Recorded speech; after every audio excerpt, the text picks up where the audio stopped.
কি হবে নামাজ রোজা ইমানদারির বড়াই করে, যদি ওই খোদার কোরআন নর্দমাতে থাকে পড়ে। মসজিদের কোণে বসে জিকির যতই করো কষে, এভাবে যায় না পাওয়া আল্লাহকে, এভাবে যায় না পাওয়া আল্লাহকে। আসসালামু আলাইকুম ওয়া রাহমাতুল্লাহি ওয়া বারাকাতুহু।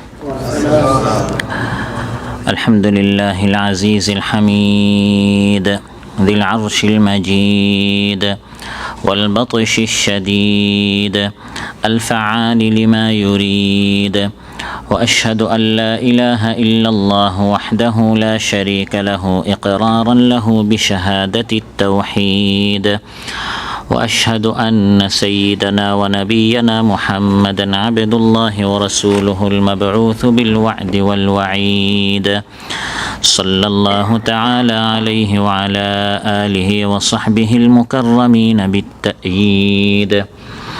أما بعد فأعوذ بالله من الشيطان الرجيم. بسم الله الرحمن الرحيم.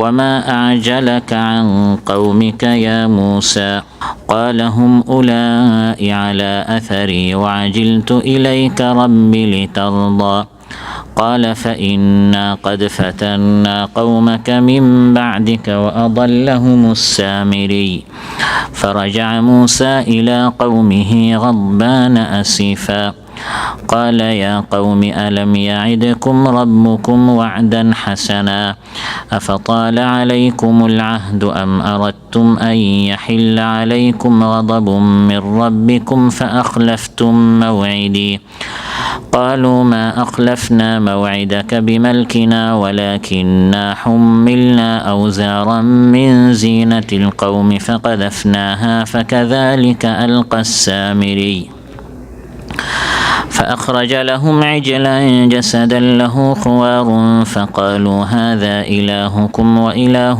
موسى فنسي أفلا يرون ألا يرجع إليهم قولا ولا يملك لهم ضرا ولا نفعا ولقد قال لهم هارون من قبل يا قوم إنما فتنتم به وإن ربكم الرحمن فاتبعوني وأطيعوا أمري قالوا لن نبرح عليه عاكفين حتى يرجع إلينا موسى قال يا هارون ما منعك إذ رأيتهم ضلوا ألا تتبعني أفعصيت أمري قال يا ابن أم لا تأخذ بلحيتي ولا برأسي إني خشيت أن تقول فرقت بين بني إسرائيل ولم ترقب قولي قال فما خطبك يا سامري قال بصرت بما لم يبصروا به فقبضت قبضة من أثر الرسول فنبذتها وكذلك سولت لي نفسي قال فاذهب فإن لك في الحياة أن تقول لا مساس وإن لك موعدا لن تخلفه وانظر إلى إلهك الذي ظلت عليه عاكفا لنحرقنه ثم لننسفنه في اليم نسفا إنما إلهكم الله الذي لا إله إلا هو وسع كل شيء علما. আল্লাহ তাআলা ইরশাদ করেন, আর হে মূসা, কিসে তাড়াতাড়ি নিয়ে এসেছে তোমাকে তোমার কওমকে পিছনে ফেলে? মূসা আলাইহিস সালাম বললেন, এই তো তারা আমার পিছনে। হে আমার রব, আমি তাড়াতাড়ি করে আপনার নিকট এসেছি যাতে আপনি আমার উপর সন্তুষ্ট হন। আল্লাহ তাআলা বললেন, তোমার চলে আসার পর আমি তো তোমার কওমকে পরীক্ষায় ফেলে দিয়েছি, আর সামিরি তাদেরকে পথভ্রষ্ট করেছে। তারপর মূসা আলাইহিস সালাম ক্রোধ ও দুঃখ ভরে তার কওমের কাছে ফিরে গেলেন। বললেন, হে কওম, তোমাদের রব কি তোমাদের সাথে এক উত্তম ওয়াদা করেননি? তোমাদের কাছে কি সেই ওয়াদার সময় দীর্ঘ হয়ে গেছে? নাকি তোমরা চেয়েছো যে তোমাদের উপর তোমাদের রবের গজব পতিত হোক, তাই তোমরা আমার সাথে কৃত ওয়াদা ভঙ্গ করলে? তারা বলল, আমরা তো স্বেচ্ছায় আপনার সাথে কৃত ওয়াদা ভঙ্গ করিনি, বরং কওমের অলঙ্কারের বোঝা আমাদের উপর চাপিয়ে দেওয়া হয়েছিল, তাই আমরা তা আগুনে নিক্ষেপ করেছি। অনুরূপভাবে সামিরিও ফেলে দিয়েছে। তারপর সে তাদের জন্য একটা বাছুরের প্রতিকৃতি বের করে আনলো। যার ছিল আওয়াজ। তখন তারা বলল, এটাই তোমাদের ইলাহ এবং মূসারও ইলাহ, কিন্তু সে এ কথা ভুলে গেছে। তারা কি দেখে না যে এরা তাদের কোনো কথার জবাব দিতে পারে না, আর তাদের কোনো ক্ষতি বা উপকার করার ক্ষমতাও রাখে না? আর হারুন পূর্বেই তাদেরকে বলেছিল, হে আমার কওম, এটা দ্বারা তো কেবল তোমাদেরকে পরীক্ষায় ফেলা হয়েছে, আর তোমাদের রব তো পরম করুণাময়। তাই তোমরা আমার অনুসরণ করো এবং আমার আদেশ মেনে চলো। তারা বলল যে আমরা মূসা আলাইহিসসালাম না আসা পর্যন্ত এই বাছুরের পূজার উপর আমরা অবিচল থাকব। আমরা এর উপর অবিচল থাকব যতক্ষণ না মূসা আমাদের কাছে ফিরে আসে। মূসা আলাইহিসসালাম বললেন, হে হারুন, তুমি যখন দেখলে যে তারা পথভ্রষ্ট হয়ে গেছে, তখন তোমাকে কিসে বিরত রাখলো যে তুমি আমার অনুসরণ করলে না? তাহলে তুমিও কি আমার আদেশ অমান্য করেছো? হারুন আলাইহিস সালাম বললেন, হে আমার মায়ের পুত্র, আমার দাড়ি ধরে টেনো না, আর আমার মাথার চুল ধরেও টেনো না। আমি ভয় করেছিলাম তুমি বলবে যে বনু ইসরাঈলের মাঝে তুমি বিভেদ সৃষ্টি করেছ আর তুমি আমার কথা পালন করোনি। মূসা আলাইহিস সালাম বললেন, ওহে সামিরি, তোমার ব্যাপার কি? সে বলল, আমি দেখেছি যা ওরা দেখেনি। তারপর আমি প্রেরিত ব্যক্তির পদচিহ্ন দেখে এক মুঠ মাটি নিলাম, তারপর আমি তা নিক্ষেপ করলাম বাছুরের প্রতিকৃতিতে। আমার মন আমাকে এ কুমন্ত্রণা দিল। মূসা আলাইহিস সালাম বললেন, যাও, তোমার শাস্তি হলো, যতদিন তুমি বেঁচে থাকবে তুমি বলতে থাকবে আমি অস্পর্শ, আর তোমার জন্য একটা নির্দিষ্ট সময় রইল যার কখনো ব্যতিক্রম হবে না। আর তুমি তোমার ইলাহের প্রতি চেয়ে দেখো, যার পূজায় তুমি রত ছিলে, আমরা তা অবশ্যই জ্বালিয়ে দিব, তারপর বিক্ষিপ্ত করে তা সাগরে নিক্ষেপ করবই। তোমাদের ইলাহ তো কেবল আল্লাহ তাআলাই, তিনি ছাড়া তোমাদের কোনো ইলাহ নেই, যাবতীয় বিষয়ে তাঁর জ্ঞান পরিব্যাপ্ত। ইমাম ইবনুল কাইয়িম শাখার অন্তর্গত গাররাফা উপশাখার উদ্যোগে আয়োজিত আজকের এই পবিত্র মজলিসে উপস্থিত সম্মানিত সভাপতি, আমার সামনে উপবিষ্ট আমার প্রাণপ্রিয় দিনদার ইমানদার ভাইরা, আমরা আজ আলোচনা করব সূরাত তাহা থেকে। সূরাত তাহার 16টি আয়াত 83 থেকে 98 নম্বর আয়াত তিলাওয়াত করে এর সরল বাংলা অনুবাদ উপস্থাপন করেছি। এই 16টি আয়াতের আলোকে আলোচনা করব একটি জাতি স্বাধীন হওয়ার পর কিভাবে পরাধীন হয়, বিজয়ী হওয়ার পর কিভাবে ধ্বংস হয়। এখানে আল্লাহ তাআলা বনু ইসরাঈলের কথা উল্লেখ করেছেন। বনু ইসরাঈল এক সময় শ্রেষ্ঠ জাতি ছিল, বিজয়ী ছিল, ফিরআউনের হাত থেকে তারা স্বাধীন হয়েছিল, কিন্তু মূর্খতার কারণে এই ধরনের বৈঠকে আসতো না, দিন জানতো না, কওমুন তাজহালুন, জাহিল হওয়ার কারণে। সামিরির মতো এক ব্যক্তির নাম ছিল সামিরি। এই ধরনের যারা মূর্খ পণ্ডিত ছিল, মুনাফিক ছিল, আবার শয়তানি পণ্ডিত ছিল, এরা কীভাবে সহজে তাদেরকে পথভ্রষ্ট করেছে। আজ আমরা শ্রেষ্ঠ জাতি হওয়ার পর কোরআন নামক হাতিয়ার দ্বারা যদি আমরা নিজেদেরকে শক্ত করতে না পারি, যে কোনো ইহুদি খ্রিস্টানদের তৎপরতা, আমাদের ইলম না থাকার কারণে তারা আমাদেরকে ধ্বংস করে ফেলতে পারে। এবং সবচেয়ে শক্তিশালী বর্তমান তাদের হাতিয়ার হচ্ছে মিডিয়া। ফেসবুকের মাধ্যমে তারা আমাদের ঈমান, আকীদা, চরিত্র সবই নষ্ট করে দিচ্ছে। যদি আমাদের শক্তি না থাকে, সতর্কতা না থাকে, সাবধানতা না থাকে, তাহলে এক জাতি কীভাবে ধ্বংস হতে পারে, এসব বিষয় আল্লাহ তাআলা ঘটনা আকারে আমাদেরকে জানিয়ে দিয়েছেন। কোরআনের ঘটনাগুলো হচ্ছে শিক্ষা নেওয়ার জন্য, শুধু সময় পাস করার জন্য নয়। সম্মানিত ভাইরা, বনু ইসরাঈল দীর্ঘদিন যাবৎ ফিরআউনের হাতে তারা নির্যাতিত ছিল। ফিরআউনের হাত থেকে যখন তারা স্বাধীন হলো, তাদের চোখের সামনে ফিরআউন পানিতে ডুবে ধ্বংস হয়েছে। ওই পারে যখন তারা গেল, সমুদ্রের ওই পারে যখন তারা গেল, মূসা আলাইহিস সালামকে আল্লাহ তাআলা ডাকলেন, হে মূসা, তুমি তোমার কওমের 70 জন এমপিকে, কোরআনে বলা হয়েছে ওয়াখতারা মূসা কওমাহু 70 রাজুলান লিমিকাতিনা, পুরা বনু ইসরাঈলকে না এনে তোমার জাতি থেকে 70 জনকে বাছাই করে, জাতির প্রতিনিধি, যেটাকে বর্তমান পরিভাষায় আমরা এমপি বলি, যারা এসে জাতির কথা বলবে, এরকম 70 জনকে তুমি তোমার সাথে নিয়ে আসো তুর পাহাড়ে। কারণ এখন ফিরআউনের হাত থেকে বনু ইসরাঈল স্বাধীন হয়েছে। এখন এই বনু ইসরাঈল চলবে কি করে? সংবিধানের দরকার আছে না নাই? সংবিধান নাই। এই সংবিধান দেওয়ার জন্য, যে সংবিধানের নাম ছিল তাওরাত, তাওরাত দেওয়ার জন্য আল্লাহ তাআলা মূসা আলাইহিস সালামকে তার সাথে 70 জনকে সাথে নিয়ে তুর পাহাড়ে আসার জন্য হুকুম করলেন। এসে প্রথমে 30 দিন ইতিকাফ করতে হবে, আল্লাহর সাথে ধ্যানে বসতে হবে, খুব বেশি ইবাদত করতে হবে, তারপর আল্লাহ তাআলা তাওরাত দিবেন। وواعدنا موسى 30 ليلة وأتممناها ب10 فتم ميقات ربه 40 ليلة। আল্লাহ তাআলা বলেন মূসা আলাইহিস সালামের সাথে আমি কথা বলেছিলাম, অ্যাপয়েন্টমেন্ট দিয়েছিলাম 30 দিনের, তিনি ইতিকাফ করবেন। কিন্তু ইবাদত আল্লাহর এত ভালো লাগলো, আল্লাহ তাআলা এই সময়টাকে বৃদ্ধি করে 40 দিন করে দিলেন। সুবহানাল্লাহ। 30 দিন থেকে কত দিন হয়ে গেল? আল্লাহ তাআলা 10 দিন বাড়িয়ে দিলেন যে আরও 10 দিন হে মূসা তুমি ইবাদত করো। ফাতাম্মা মিকাতু রাব্বিহি 40 লাইলা। 40 দিন আল্লাহ তাআলা ইবাদত মূসা আলাইহিস সালামের কাছ থেকে যখন ইতিকাফ কবুল করলেন, মূসা আলাইহিস সালাম যখন আসতে গেলেন ওই 70 জনকে পিছনে রেখে তিনি দ্রুত চলে আসছেন। সুবহানাল্লাহ।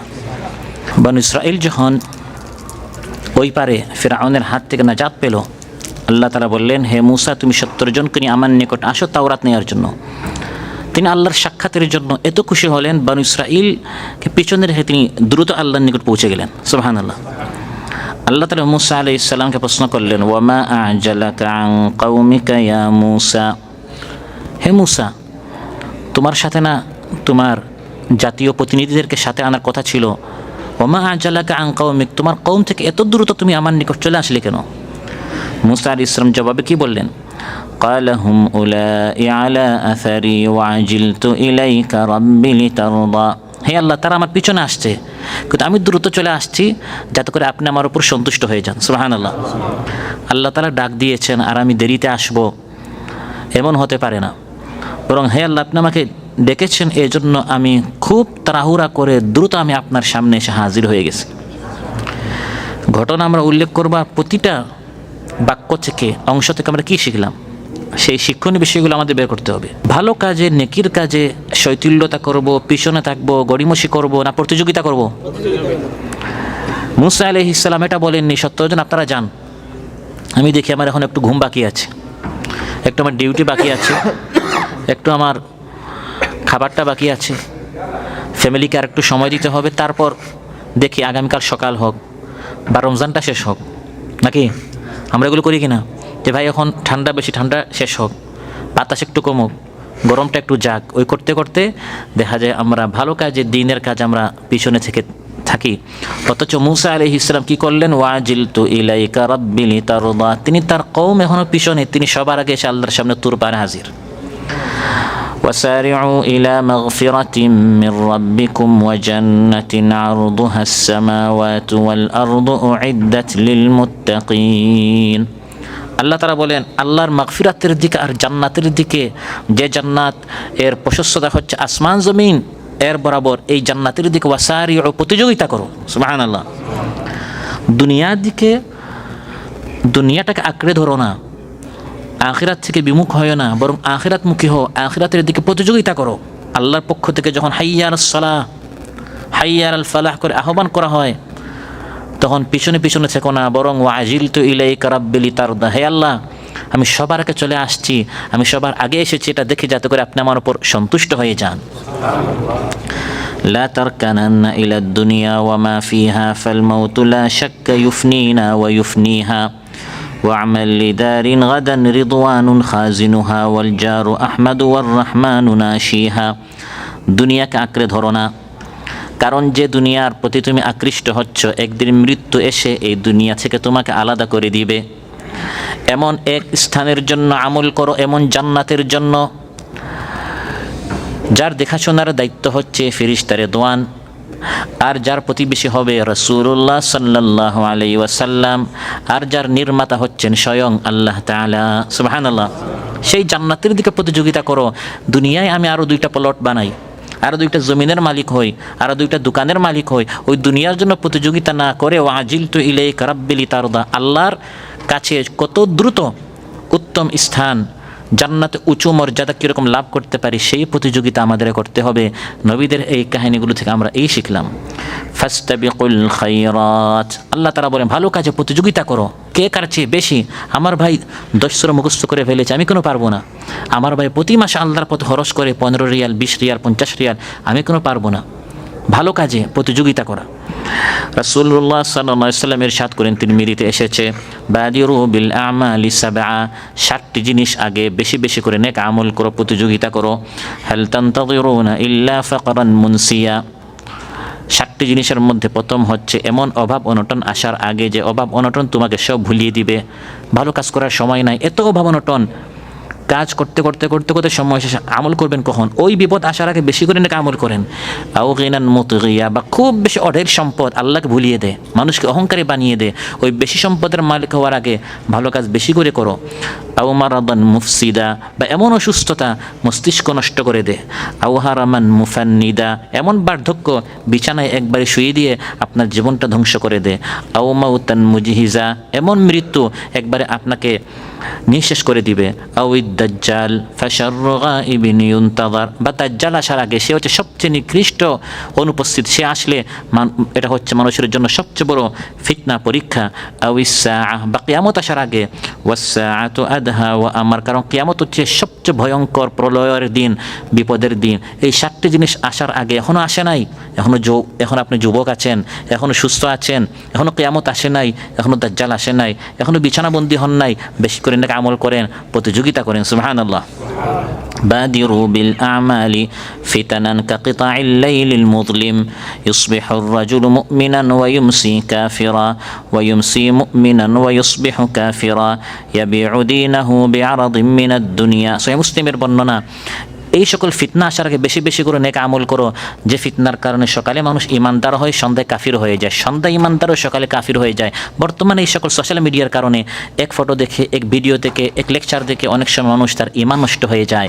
এই সকল ফিতনা, অন্ধকার, পরীক্ষা এবং ফিতনা আসার আগে রাসূল সাল্লাল্লাহু আলাইহি ওয়াসাল্লাম সাথে বেশি বেশি করে নেক আমল করো, এখন সুযোগ আছে, কাল এই সুযোগ নাও থাকতে পারে। হাকিমে এসেছে, ক্বালা রাসূলুল্লাহ সাল্লাল্লাহু আলাইহি ওয়াসাল্লাম ইগতানিম খামসান ক্বাবলা খামস, 5টি জিনিস আসার আগে 5টি জিনিসকে গনিমত হিসাবে বেশি বেশি করে নেক আমল করো। শাবাবাকা ক্বাবলা হারামিক, বৃদ্ধ হওয়ার আগে যৌবনকালকে নিয়ামত হিসাব গ্রহণ করো, বেশি করে যৌবনকালে নেক আমল করো। ওয়া সিহহাতাকা ক্বাবলা সাকামিক, অসুস্থ হওয়ার আগে সুস্থতাকে গনিমত হিসাব গ্রহণ করো। ওয়া গিনাকা ক্বাবলা ফাকরিক, অসচ্ছল হওয়ার আগে সচ্ছলতাকে নিয়ামত হিসাবে গ্রহণ করো। ওয়া ফারাগাকা ক্বাবলা শুগলিক, ব্যস্ত হওয়ার আগে অবসরতাকে নিয়ামত হিসাবে গ্রহণ করো। ওয়া হায়াতাকা ক্বাবলা মাউতিক, মৌতের আগে, মৃত্যুর আগে জীবনটাকে গনিমত হিসাবে গ্রহণ করো। আজ আপনার সুযোগ আছে, আরেকজনের নাই। সে বলেছিল আগামী রমজান থেকে শুরু করব, সে রমজান পায় নাই, সে কবরে চলে গেছে। অতএব আমি আগামী রমজান থেকে, আগামী বছরের 27 থেকে শুরু করব, ওই 27টা আমি নাও পেতে পারি। এখন থেকে শুরু করব, আজ থেকে শুরু করব, আজ নয়, এখন থেকে আমি ভালো কাজে সবার আগে থাকবো ইনশাআল্লাহ। ওয়াজিলতু ইলাইকা রাব্বি লিতারদা, হে আল্লাহ, হুম উলাই আলা আসারি, তারা পিছনে পিছনে আসছে, কিন্তু আমি তাদের সাথে আসারি, তাদের পিছনে থাকতে পারি না, আমি সবার আগে চলে আসছি যাতে করে আপনি আমার উপর খুশি হয়ে যান। কিন্তু দেখা গেল তিনি একাই এসেছেন, এই জাতি আসে নাই। এটি হচ্ছে বনু ইসরাঈলের ইতিহাস। তারা বলেছিল আমরা আসছি, কিন্তু তারা আসে নাই। এই সকল ভালো কাজে পিছনে থাকতে থাকতে থাকতে থাকতে এক সময় আল্লাহ নারাজ হয়ে যান। বনু ইসরাঈল ছিল ওয়া আন্নী ফাদ্দালতুকুম আলাল আলামিন, আমাদের আগে তারা শ্রেষ্ঠ জাতি ছিল। আমাদের দেশকে বলা হয় ওলি আউলিয়াদের দেশ, তাদেরকে বলা হতো নবী আম্বিয়াদের বংশধর। সেই ইহুদিরা নবীকে পাঠিয়েছে তুর পাহাড়ে, আর তারা আসছে বলে আসেই নাই। ফলে কি হলো? গায়রিল মাগদুবি আলাইহিম, মাগদুবি আলাইহিম হয়ে গেল। নবী আম্বিয়াদের বংশধর কি হয়ে গেল? মাগদুবি আলাইহিম। ভালো কাজে পিছনে থাকা, না করা, অলসতা করা, করব যৌবনটা যাক, শেষ বয়সে দেশে গিয়ে ওই সকল কথা তারা বলেছিল। আল্লাহর সাথে ওয়াদা করেছিল করব, কিন্তু পরে করে নাই, আল্লাহ তাআলা নারাজ হয়ে গেলেন। প্রিয় ভাইরা, বনু ইসরাঈল অনেক অপকর্ম করেছে, অপরাধ করেছে। কী কী অপরাধ করেছে তালিকা আল্লাহ তাআলা কোরআনের মধ্যে দিয়েছেন। তারা শ্রেষ্ঠ ছিল এই কারণে নিকৃষ্ট হয়েছে। এখন আমাদেরকে আল্লাহ শ্রেষ্ঠ বানিয়েছেন, এই একই অপরাধ করে যেন আমরা আবার নিকৃষ্ট হয়ে না যাই। কিন্তু আফসোসের বিষয়, যে কোরআন আল্লাহ এই তালিকা দিলেন তাদের অপরাধের তালিকা, কোরআনটা পড়লাম না। তাদের অপরাধের তালিকা পড়লে দেখা যায় প্রতিটা অপরাধ আজ মুসলমানরা করে যাচ্ছে, বিশেষ করে বাংলাদেশের মুসলমানরা করে যাচ্ছে। প্রথম অপরাধ বনু ইসরাঈল সম্পর্কে কোরআন বলছে, ফাবিমা নাকদিহিম মিসাকাহুম লাআন্নাহুম ওয়া জাআলনা কুলুবাহুম কাসিয়া। লাআন্নাহুম, এই ইহুদিদের প্রতি আমার লানত এই জন্য, কারণ নাকদিহিম মিসাক, তারা ওয়াদা ভঙ্গ করত। বাংলাদেশের এখন চুক্তি ভঙ্গ করে না, করে? ভাই আসেন, আপনার বেতন এত, কাতারে নিয়ে আসে, দেখা যায় বেতনও নাই, থাকার ব্যবস্থাও নাই, যে এগ্রিমেন্ট হয়েছে সম্পূর্ণ উল্টা। এগুলো হিন্দুরা করে, মুসলমানরা করে না। কি বলেন আপনারা? কোরআনের মধ্যে আল্লাহ ইহুদিদের কথা বলেছেন, যারা এগ্রিমেন্ট, চুক্তি, ওয়াদা খেলাফি করতে করতে করতে করতে এখন মাগদুবি আলিম হয়ে গেছে। আরেকটি অপরাধ তারা করেছে, ফাবিযুলমিম মিনাল্লাযীনা হাদু। হাদু ইহুদিরা, যুলমিন, তারা জুলুম করেছে। বাংলাদেশে গত 16 বছর হিন্দুরা জুলুম করেছে নাকি? ক্ষমতায় কারা ছিল? মুসলমান, নাম তো মুসলমান। এই ইহুদিরা এই কাজটা করেছিল, ফাবিযুলমিম মিনাল্লাযীনা হাদু, জুলুম করেছে, শোষণ করেছে, ফ্যাসিস্ট ছিল। আল্লাহ তাআলা তাদেরকে পতন ঘটিয়েছেন। আর কি অপরাধ করেছে? ও আকলিহিমুর রিবা, তারা সুদ খেত। তাদের প্রত্যেকটা ব্যাংক, সমিতি, প্রতিষ্ঠান সুদভিত্তিক ছিল। আজ মুসলিম কোন রাষ্ট্রে সুদ নেই? মুসলিম কোন পরিবারে সুদ নেই? মুসলিম কোন সমাজে সুদ নেই? যে অপরাধ তারা করেছে, কোরআনের মধ্যে আল্লাহ বলে দিয়েছেন, হে মুসলমানরা, তোমাদেরকে সংবিধান দিয়েছি, দেখো, চোখ খুলো, ইহুদিরা এই এই এই ভুল করেছে, তোমরা এগুলো করিও না। তারা শ্রেষ্ঠ ছিল, নবী আম্বিয়াদের আওলাদ ছিল। আমি ওইদিকে তাকাই না কোন নবীর ছেলে, কোন নবীর ভাতিজা, কোন নবীর নাতি। এই সকল অপরাধ করার কারণে তাদেরকে আমি মাগদুবি আলাইহিম বানিয়েছি, তাদের উপর আমার গজব নাজিল হয়েছে। তোমাদেরকে আমি জান্নাতের লোকেশন দিয়েছি, চোখ খোলার মতো হিদায়াত দিয়েছি, কিন্তু একই ভুল আমরা করেই যাচ্ছি। ও আকলিহিম আমওয়ালান নাসি বিল বাতিল। নাস মানে মানুষ, বাতিল মানে অন্যায়। অন্যায়ভাবে তার মানুষের মাল খেত, বোনের মাল, প্রতিবেশীর মাল। মেয়েকে একটা বুঝ দিয়ে বা বোনকে একটা বুঝ দিয়ে বাকি সম্পদ ভাইয়ের জন্য বা ছেলের জন্য, ফুফুকে বঞ্চিত করে, বোনকে বঞ্চিত করে, এগুলি ইহুদিরা করতো। আজ একই কাজ মুসলমানরা করেই যাচ্ছে।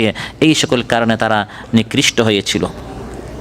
প্রিয় ভাইরা, মুসা আলাইহিস সালাম যখন আল্লাহর নিকট দ্রুত গিয়ে হাজির হলেন, তিনি তুর পাহাড়ে যাওয়ার সময় বনু ইসরাঈল তারা ফিরআউনের জুলুম থেকে বেছে ওই পারে গেল। আর সংবিধান আনার জন্য মুসা আলাইহিস সালাম কোথায় গেলেন? তুর পাহাড়ে। তুর পাহাড়ে যাচ্ছেন, এখন হাজার হাজার বনু ইসরাঈল, তাদের একজন ভারপ্রাপ্ত দায়িত্বশীল দরকার না? ওই ভারপ্রাপ্ত দায়িত্বশীল তিনি বানিয়েছেন তার ভাই হারুনকে। وقال موسى لأخيه هارون اخلفني في قومي وأصلح ولا تتبع سبيل المفسدين। তিনি বললেন তার ভাই হারুনকে, ভাই আমি যাচ্ছি সংবিধান আনার জন্য, তাওরাত আনার জন্য, আমি তোমাকে আমার কওমের দায়িত্ব দিচ্ছি। সুন্দরভাবে তুমি তাদেরকে পরিচালনা করো, সংশোধন করো, সংস্কার করো, আর কোনো ফাসাদ সৃষ্টিকারীর তুমি আনুগত্য করিও না। এইদিকে তাদের মধ্যে এক বুদ্ধিজীবী ছিল, জ্ঞানী ছিল, মুনাফিক ছিল, জাদুকর ছিল। তার নাম হচ্ছে সামিরি। তার নাম কি? সামিরি। সামিরি শয়তানি যত বুদ্ধি, যেমন আবু জাহেল শয়তানি সব বুদ্ধি ছিল, এই জন্য তার নাম তো আবুল হাকাম ছিল, জ্ঞানের বাবা। কিন্তু শয়তানি বুদ্ধি হওয়ার কারণে নাম কি হয়ে গেল?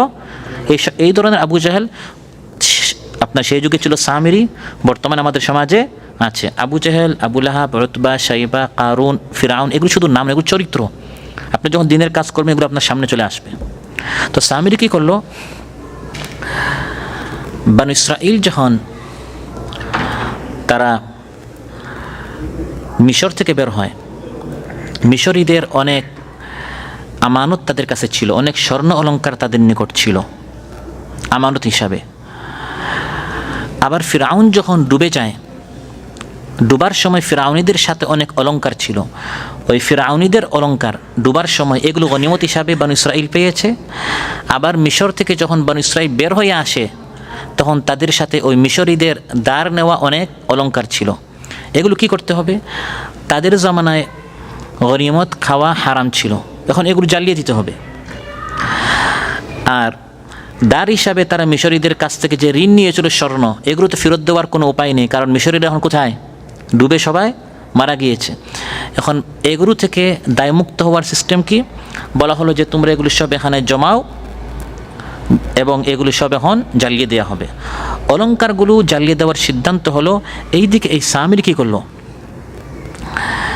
সে লক্ষ্য করলো জিবরিল আলাইহিস সালাম যখন 12টা রাস্তা করে দেয়া হয়েছিল বানু ইসরাইলকে সমুদ্র পার করে দেওয়ার জন্য, এখানে স্বয়ং হযরত জিবরিল আলাইহিস সালাম এখানে উপস্থিত ছিলেন। সুবহানাল্লাহ। সে লক্ষ্য করলো জিবরিল আলাইহিস সালাম যে ঘোড়ার উপরে ছিলেন, কারণ শয়তানের বুদ্ধির জন্য সে তীক্ষ্ণ, সে এমন জিনিস দেখেছে যা অন্যান্যরা দেখেনি। সে আগের থেকে পালানে রেখেছে, আমি বানু ইসরাইলকে পথভ্রষ্ট করবো। যেরকম নাপিত শুধু মানুষের চুল দেখে, যারা জুতা বিক্রি করে মানুষের পা দেখে, জুতা দেখে, আপনি খেয়াল করবে না কার জুতা নষ্ট হয়েছে, কিন্তু সেটা দেখবে। নাপিত দেখে যে কার চুল আপনার বড় হয়েছে, এটা আপনি দেখবেন না। তো সামের আগের থেকে প্ল্যানে রেখেছে এই বানু ইসরাইলকে আমি পথভ্রষ্ট করব। সে খেয়াল করলো যে জিবরিল আলাইহিস সালাম যে ঘোড়ার উপর এসেছেন বানু ইসরাইলের জন্য এই 12টি রাস্তা করে দেওয়ার জন্য, এই ঘোড়ার নিচে এমন এক মাটি থাকে, এই মাটির মধ্যে আল্লাহ একটা জীবন দিয়েছেন। সুবহানাল্লাহ। সে ওই মাটিগুলো তার নিকট রাখলো, জমা করে রাখলো। যখন বানু ইসরাইল তাদের ওই গনিমত থেকে তাদের অলংকারগুলো তারা ফেললো, সেখানে গিয়ে সে তার ওই মাটিটা, জিবরিল আলাইহিস সালামের ঘোড়ার নিচে যে মাটি ছিল ওটাও সে ফেললো এবং এটাকে বাছুরের একটি আকার সে দিল। এর ভিতরে আল্লাহ তাআলা তার কুদরতে একটা আওয়াজ বের করে দিলেন। বানু ইসরাইল মনে করলো এই বাছুরের মধ্যে একটা জীবন আসছে। সামিরি বলল, এটাই হচ্ছে তোমাদের রব। যেহেতু এটার ভিতরে কি চলে আসছে? একটা প্রাণ চলে আসছে। সে একটা বাছুরের আকৃতি করে ওই জিবরিল আলাইহিস সালামের ঘোড়ার পায়ের নিচে যে মাটির মধ্যে আল্লাহ জীবন দিয়েছেন ওটা ফেললো, ওই দিয়ে আপনার কি চলে আসছে? একটা জীবন চলে আসছে। এবং সে বলা শুরু করলো, এটাই তোমাদের রব। আর বানু ইসরাইলের মধ্যে সমানে একদল মানুষ সামিরের অনুসরণ করে তারা মুশরিক হওয়া শুরু করলো। হারুন আলাইহিস সালাম তাদেরকে বারবার বারণ করেছেন। মুসা আলাইহিস সালাম তুর পাহাড়ে গিয়েছেন, তিনি এসে যদি দেখেন তোমরা আল্লাহকে বাদ দিয়ে বাছুর পূজা শুরু করেছো, তিনি কিন্তু খুব রাগ করবেন, তোমরা এই কাজ করো না। কিন্তু কে কার কথা শুনে? মুসা আলাইহিস সালাম যখন দ্রুত চলে গেলেন আল্লাহর নিকট, আল্লাহ তাআলা বলেন, হে মুসা, তুমি আমার নিকট দ্রুত এসেছো, ওই দিকে তোমার কওমের নিকট কী হয়েছে তুমি কি জানো? কারণ কওমের নিকট কী হচ্ছে এটা তো মুসা আলাইহিস সালাম জানার কথা নয়, কারণ সেই যুগে তার কী ছিল না? হারুন আলাইহিস সালাম তো আর ফোন করে মুসা আলাইহিস সালামকে বলতে পারছেন না যে ভাই একটু তাড়াতাড়ি আসেন, বা ফেসবুকে তো কোনো স্ট্যাটাস দেওয়া যাচ্ছে না, বা আপনার লাইভে ওরা যে আপনার কি বলে বাছুর পূজা করেছে এটা আপনার লাইভ দেওয়া যেত? قال فإنا قد فتنا قومك من بعدك وأضلهم السامري। আল্লাহ তাআলা বললেন, হে মুসা, তুমি দ্রুত এখানে চলে আসছো, কথা ঠিক, খুব ভালো কাজ করেছো, কিন্তু ওই দিকে তোমার কওমকে কিন্তু আমরা ফিতনায় ফেলেছি, তাদেরকে ধ্বংস করেছে, পথভ্রষ্ট করেছে সামিরি নামক ওই জাদুকর। আল্লাহ তাআলা বলেন, ফাইন্না কাদ ফাতান্না কওমাকা, তোমার কওমকে আমি ফিতনায় ফেলেছি। আসলে ফিতনায় ফেলার সম্পর্ক আল্লাহ নিজের দিকে করেছেন স্রষ্টা হিসাবে। প্রত্যেকটা আমাদের যত কাজ এর স্রষ্টাকে, ওয়াল্লাহু খালাকাকুম ওয়া মা তা'মালুন। কিন্তু এটার একটা কারণ থাকে, ওই কারণের জন্য আপনি পুরস্কার পাবেন বা শাস্তি পাবেন। আপনি যে নামাজ পড়লেন, এই নামাজটা সৃষ্টি করেছেন কে? আল্লাহ তাআলা। বান্দা যে চুরি করে, চুরিটা সৃষ্টি করেন কে? আল্লাহ তাআলা। সবে আল্লাহ সৃষ্টি করেন। ওয়া মা তা'মালুন, আমাদের আমলটা আল্লাহ সৃষ্টি করেন। কিন্তু আপনি ইচ্ছা করে যে নামাজটা পড়লেন বা ইচ্ছা করে যে চুরি করলেন, এর জন্য হয় পুরস্কার পাবেন বা শাস্তি পাবেন। তাই আল্লাহ বলছেন, হে মুসা, তোমার জাতিকে আমি ফিতনায় ফেলেছি, আল্লাহ ফিতনা ফেলেছি, কিন্তু কারণটা ছিল কে? সামিরি। ও আদাল্লাহুমুস সামিরি, সামিরি তাদেরকে পথভ্রষ্ট করেছে। মুসা আলাইহিস সালাম তাওরাতটা সাথে নিয়ে, আল্লাহ তাআলা মুসা আলাইহিস সালামকে তাওরাত দিয়েছেন ওই তুর পাহাড়ে লিখিত তাওরাত। তাওরাতটা নিয়ে তিনি দ্রুত তার কওমের নিকট গেলেন, অত্যন্ত ক্রুদ্ধ অবস্থায়, রাগান্বিত অবস্থায়, ক্ষুব্ধ অবস্থায়। কেন? কারণ তার কওমকে তিনি দেখেছেন তারা সবাই ইমানদার ছিল, আর এখন তারা বিভক্ত হয়ে গেল, একদল আল্লাহ ইবাদত করছে আর একদল বাছুর পূজা করছে। ফারাজা মুসা ইলা কওমিহি গাদবানা আসিফা, মুসা আলাইহিস সালাম খুব দ্রুত তার কওমের নিকট ফিরে গেলেন। গাদবান, খুব রাগান্বিত ছিলেন। আসিফা, তিনি খুব ক্ষুব্ধ ছিলেন। একটু চিন্তা করেন, আমি আপনি জীবনে আমরা যতবার রাগ করলাম, কয়বার আপনার ছেলের ওপর আপনি রাগ করেছেন সে নামাজ পড়ে নাই কেন? কয়বার আপনার ভাইয়ের ওপর রাগ করেছেন সে কোরআন শিখে নাই কেন? আমরা রাগ করি, স্কুলে যায় নাই কেন, খাবার খায় নাই কেন, ঠিকমতো কাপড় পরে নাই কেন, বৈষয়িক দুনিয়ার কারণে রাগ করেছেন। প্রতিবেশীর উপর আপনার জায়গা দখল করে নিচ্ছে, শুধু দুনিয়ার কারণে আমরা রাগ করি। আর মূসা আলাইহিস সালাম রাগ করেছেন তার কওমের উপর, কারণ তারা আল্লাহকে ভুলে গিয়ে বাছুর পূজা করছে কেন। নবীরা রাগ করতেন দ্বীনের জন্য। ইউনূস আলাইহিস সালাম তার কওমের উপর রাগ করেছেন, কুরআন বলছে ওয়াদান্নুনি ইয যাহাবা মুগাদিবা, রাগ করেছেন কারণ তার কওমকে তিনি এত দাওয়াত দিলেন, তারা তার দাওয়াত মানছে না। রাসূল সাল্লাল্লাহু আলাইহি ওয়াসাল্লাম তার জীবনে যতবার রাগ করেছেন কোনোবার ব্যক্তি কারণে নয়।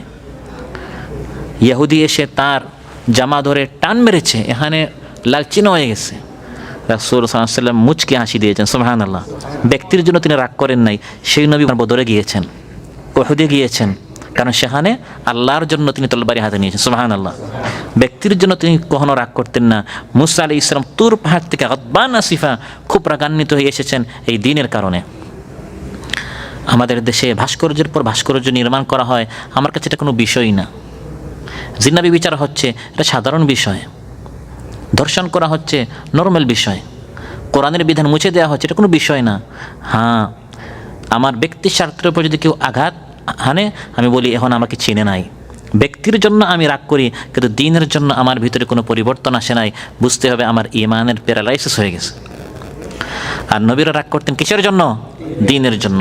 ওয়ামান তাকামা রাসূলুল্লাহি সাল্লাল্লাহু আলাইহি ওয়াসাল্লাম লিনাফসিহি কাত ইল্লা আন তুনতাহাকা হুরুমাতুল্লাহ ফায়ান্তাকিমু লিল্লাহি আযজা ওয়া জাল্লা। রাসূল সাল্লাল্লাহু আলাইহি ওয়াসাল্লাম আয়েশা রাদিয়াল্লাহু আনহা বলেন যে তিনি কখনো নিজের জন্য প্রতিশোধ নিতেন না, বদলা নিতেন না। হ্যাঁ, যদি কেউ দ্বীনের উপর আঘাত হানতো তখন কেউ তাকে চিনত না, তার চেহারা চেঞ্জ হয়ে যেত, তিনি তখন কাউকে চিনতেন না। যতক্ষণ পর্যন্ত আল্লাহর এই দিনটা বদলা তিনি না নিতেন ততক্ষণ পর্যন্ত তিনি ক্ষান্ত হতেন না, ঠান্ডা হতেন না, সুবহানাল্লাহ। আপনজনকে তিনি চিনতেন না দ্বীনের বিষয়ে। বুখারী মুসলিম এসেছে, আয়েশা রাদিয়াল্লাহু আনহা বলেন রাসূল সাল্লাল্লাহু আলাইহি ওয়াসাল্লাম একটা সফরে গিয়েছিলেন, কয়েকদিন তিনি ঘরে ছিলেন না। আয়েশা রাদিয়াল্লাহু আনহাকে কেউ একজন একটি কাপড় হাদিয়া দিল। এই কাপড়ের মধ্যে কয়েকটা প্রাণীর ছবি ছিল, খেয়াল করেন।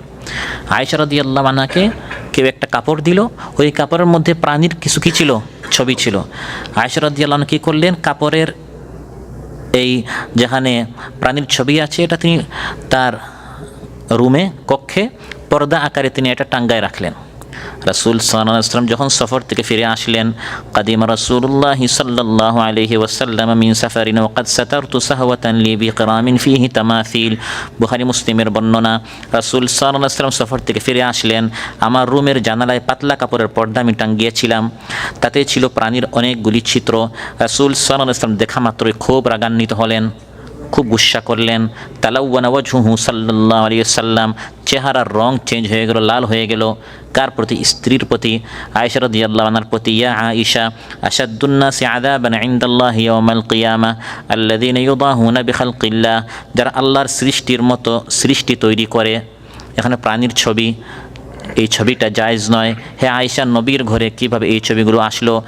দ্বীনের জন্য তার চেহারা মুবারক লাল হয়ে গেল, চেঞ্জ হয়ে গেল। কারাত ফাকাতানাহু, আয়েশা রাদিয়াল্লাহু আনহা বলেন সঙ্গে সঙ্গে এটা আমরা ছিঁড়ে ফেলে দিলাম। সুবহানাল্লাহ। আপনার ঘরে গান বাজনা, আপনার ঘরে ফিল্ম দেখা হয়, ভিডিও হচ্ছে, ইসলাম বিরোধী কত কাজ হচ্ছে আমাদের ঘরে, এটা কোনো বিষয়ই না। হ্যাঁ, আমাকে যদি কেউ গালি দেয়, আমার মাল, আমার ধন সম্পদ, আমার ইজ্জত, আমার রক্ত, এই সকল বিষয়ে আমরা সিরিয়াসলি হয়ে যায়, কিন্তু দ্বীনের বিষয়ে এটা হচ্ছে ঈমানের পরীক্ষা। মূসা আলাইহিস সালামের এই ঘটনা থেকে আমরা শিখলাম। ফারাজা মূসা ইলা কওমিহি গাদবানা আসিফা, মূসা আলাইহিস সালাম তুর পাহাড় থেকে খুব দ্রুত এসেছেন তার কওমের নিকট এবং খুব খুশি ছিলেন, রাগান্বিত ছিলেন, কারণ তাদেরকে তিনি ঈমানের উপর ছেড়ে গেলেন। তারা এখন কুফরি করা শুরু করলো, বাসুর পূজা করা শুরু করলো। তিনি তাদেরকে জিজ্ঞাসা করলেন, ক্বালা ইয়া কওমি আলাম ইয়াইদকুম রাব্বুকুম ওয়া'দান হাসানা, হে আমার কওম, আল্লাহ তাআলা না তোমাদের সাথে কত সুন্দর সুন্দর ওয়াদা করলেন। আল্লাহ তোমাদেরকে ওয়াদা করেছেন মূসাকে মানো, ফিরআউনের হাত থেকে, ফ্যাসিস্ট যে ফিরআউন, স্বৈরাচার যে ফিরআউন, তার হাত থেকে আমি তোমাদেরকে বাঁচাবো। আল্লাহ তাআলা যে ওয়াদা তোমাদের সাথে করেছিলেন, যে ফিরআউন তোমাদের ছেলে সন্তানদেরকে জবাই করত, কন্যাদেরকে চাকরাইন করে রাখতো, সে আল্লাহ কি সেই সুন্দর ওয়াদা পূরণ করেন নাই? দেখেন কত সুন্দর করে মূসা আলাইহিস সালাম প্রশ্ন করছেন, একই কথা আমরা আমাদের জীবনে ফিট করব। আল্লাহ তাআলা আমাদের সাথে কত সুন্দর সুন্দর ওয়াদা পূরণ করেছেন। আমাদের জীবনে আমরা কত কিছু, আমাদের কত আশা আল্লাহ তাআলা পূরণ করে দিয়েছেন, যেগুলো এক সময় আমাদের জন্য স্বপ্ন ছিল, এখন এগুলো আমাদের হাতের নাগালে। আলাম ইয়াইদুকুম রাব্বুকুম ওয়াদান হাসানা, আল্লাহ তাআলা ওয়াদা করেছিলেন আমি তোমাদেরকে সংবিধান দিব। আল্লাহ তাআলা ওয়াদা পূরণ করেছেন। তাওরাত নামক যে সংবিধান আল্লাহ তাআলা তোমাদেরকে দিয়েছেন, সুবহানাল্লাহ। তুর পাহাড়ে ডেকে নিয়ে আল্লাহ তাআলা তোমাদেরকে তাওরাত দেওয়ার প্রতিশ্রুতি দিয়েছেন। আবার আল্লাহ তাআলা ওয়াদা করেছিলেন আমি মূসাকে মানলে তোমরা জান্নাত পাবে, বিজয় পাবে, সফলতা পাবে। দেখো এই কিছুদিন আগে তোমাদের চোখের সামনে ওয়া আনতুম তানজুরুন, তোমাদের চোখের সামনে আল্লাহ দেখিয়ে দিলেন কিভাবে ফিরআউনের পতন হয়েছে, সুবহানাল্লাহ। ওয়া আনতুম তানজুরুন, তোমরা দেখছো একজন মানুষের জীবনের বড় একটা আশা থাকে যে আমার উপর জুলুম করেছে, শুধু তার জন্য পতন না হয় বরং তার পতনটা যেন আমি আমার চোখ দ্বারা। তারা ওই পারে গেল এবং তারা দেখছে যে এই ফিরআউন আমার ছেলেকে জবাই করেছে, ভাতিজাকে জবাই করেছে, আমার চোখের সামনে এই ফিরআউন পানিতে ডুবে ডুবে মারা যাচ্ছে। এর থেকে বড় সুখ আর কী হতে পারে? আপনি দেখছেন হেলিকপ্টারে পার্শ্ববর্তী দেশে পলায়ন করছে, যে আপনাকে বা আপনার ভাইকে, আপনার আত্মীয়কে, আপনার প্রিয়জনকে আয়না করে কঙ্কাল বানিয়েছে, ফাঁসির কাস্টে ঝুলিয়েছে। এই দৃশ্য যখন মানুষ দেখে যে তার ঘরকে উড়িয়ে দেওয়া হচ্ছে, তখন মানুষ নারাজ না খুশি হয়? আলাম ইয়াইদকুম রাব্বুকুম ওয়াদান হাসানা, হে বানু ইসরাইল, কীভাবে তোমরা এই মূর্তি পূজা করা শুরু করলে? এই বাছুর থেকেই তো মূর্তি। এবং তাফসিরে এসেছে তারা পূজা করেছে বাছুরের। এখান থেকে সময় কাল যেতে যেতে একসময় মানুষ এই বাছুরের মায়ের পূজা করা শুরু করলো, যা আজ পৃথিবীর আমাদের পার্শ্ববর্তী দেশ সহ অনেক দেশে গাবি পূজা শুরু হয়েছে। এর মূল ছিল বানু ইসরাইলের বাছুর পূজা। আলাম ইয়াইদকুম রাব্বুকুম ওয়াদান হাসানা, আজ পর্যন্ত তোমাদের রব তোমাদের সাথে যেসব ভালো ভালো ওয়াদা করেছেন তার প্রত্যেকটা আল্লাহ তাআলা তোমাদের সাথে পুরা করেছেন। তোমাদের নিরাপদে মিশর থেকে আল্লাহ তাআলা বের করেছেন, দাসত্ব মুক্ত করেছেন, তোমাদের শত্রুকে আল্লাহ তাআলা তছনছ করে দিয়েছেন। তোমাদের জন্য তাই মরু অঞ্চলে, পার্বত্য অঞ্চলে আল্লাহ ছায়ার ব্যবস্থা করেছেন, খাদ্যের ব্যবস্থা করেছেন। এই সমস্ত ভালো ওয়াদাকে আল্লাহ তোমাদের সাথে করেন নাই? তারা যখন ওই পারে গেল, এখন তারা আপনার খাবে কি? আল্লাহ তাআলা জান্নাত থেকে মান এবং সালওয়া, মান নামক মিষ্টি, সালওয়া নামক পাখির গোশত ফ্রিতে জান্নাত থেকে আল্লাহ ব্যবস্থা করে দিলেন, সুবহানাল্লাহ। আর সেখানে তো ঘর বাড়ি নেই, সমুদ্র পার হয়েছে, মরুভূমি, থাকবে কোথায়? ওয়াদাল্লালনা আলাইহিমুল গামাম, আল্লাহ তাআলা স্থায়ীভাবে ছায়ার ব্যবস্থা করে দিলেন। তো হে বানু ইসরাইল, আল্লাহ তাআলা এত ব্যবস্থা করলেন, এখন সে রবকে তুমি ভুলে গেলে? কাতারে আসলে কাজ নেই, আল্লাহ কাজের ব্যবস্থা করে দিলেন। লাইসেন্স নেই, ব্যবস্থা হয়ে গেল। ব্যবসা নেই, ব্যবসার ব্যবস্থা হয়ে গেল। আগে তো পুরা দিন মসজিদে পড়ে থাকতে, এখন নামাজে ডাকলে ভাই আমি অনেক ব্যস্ত, কাতারে কি আমরা প্রোগ্রামের জন্য আসছি?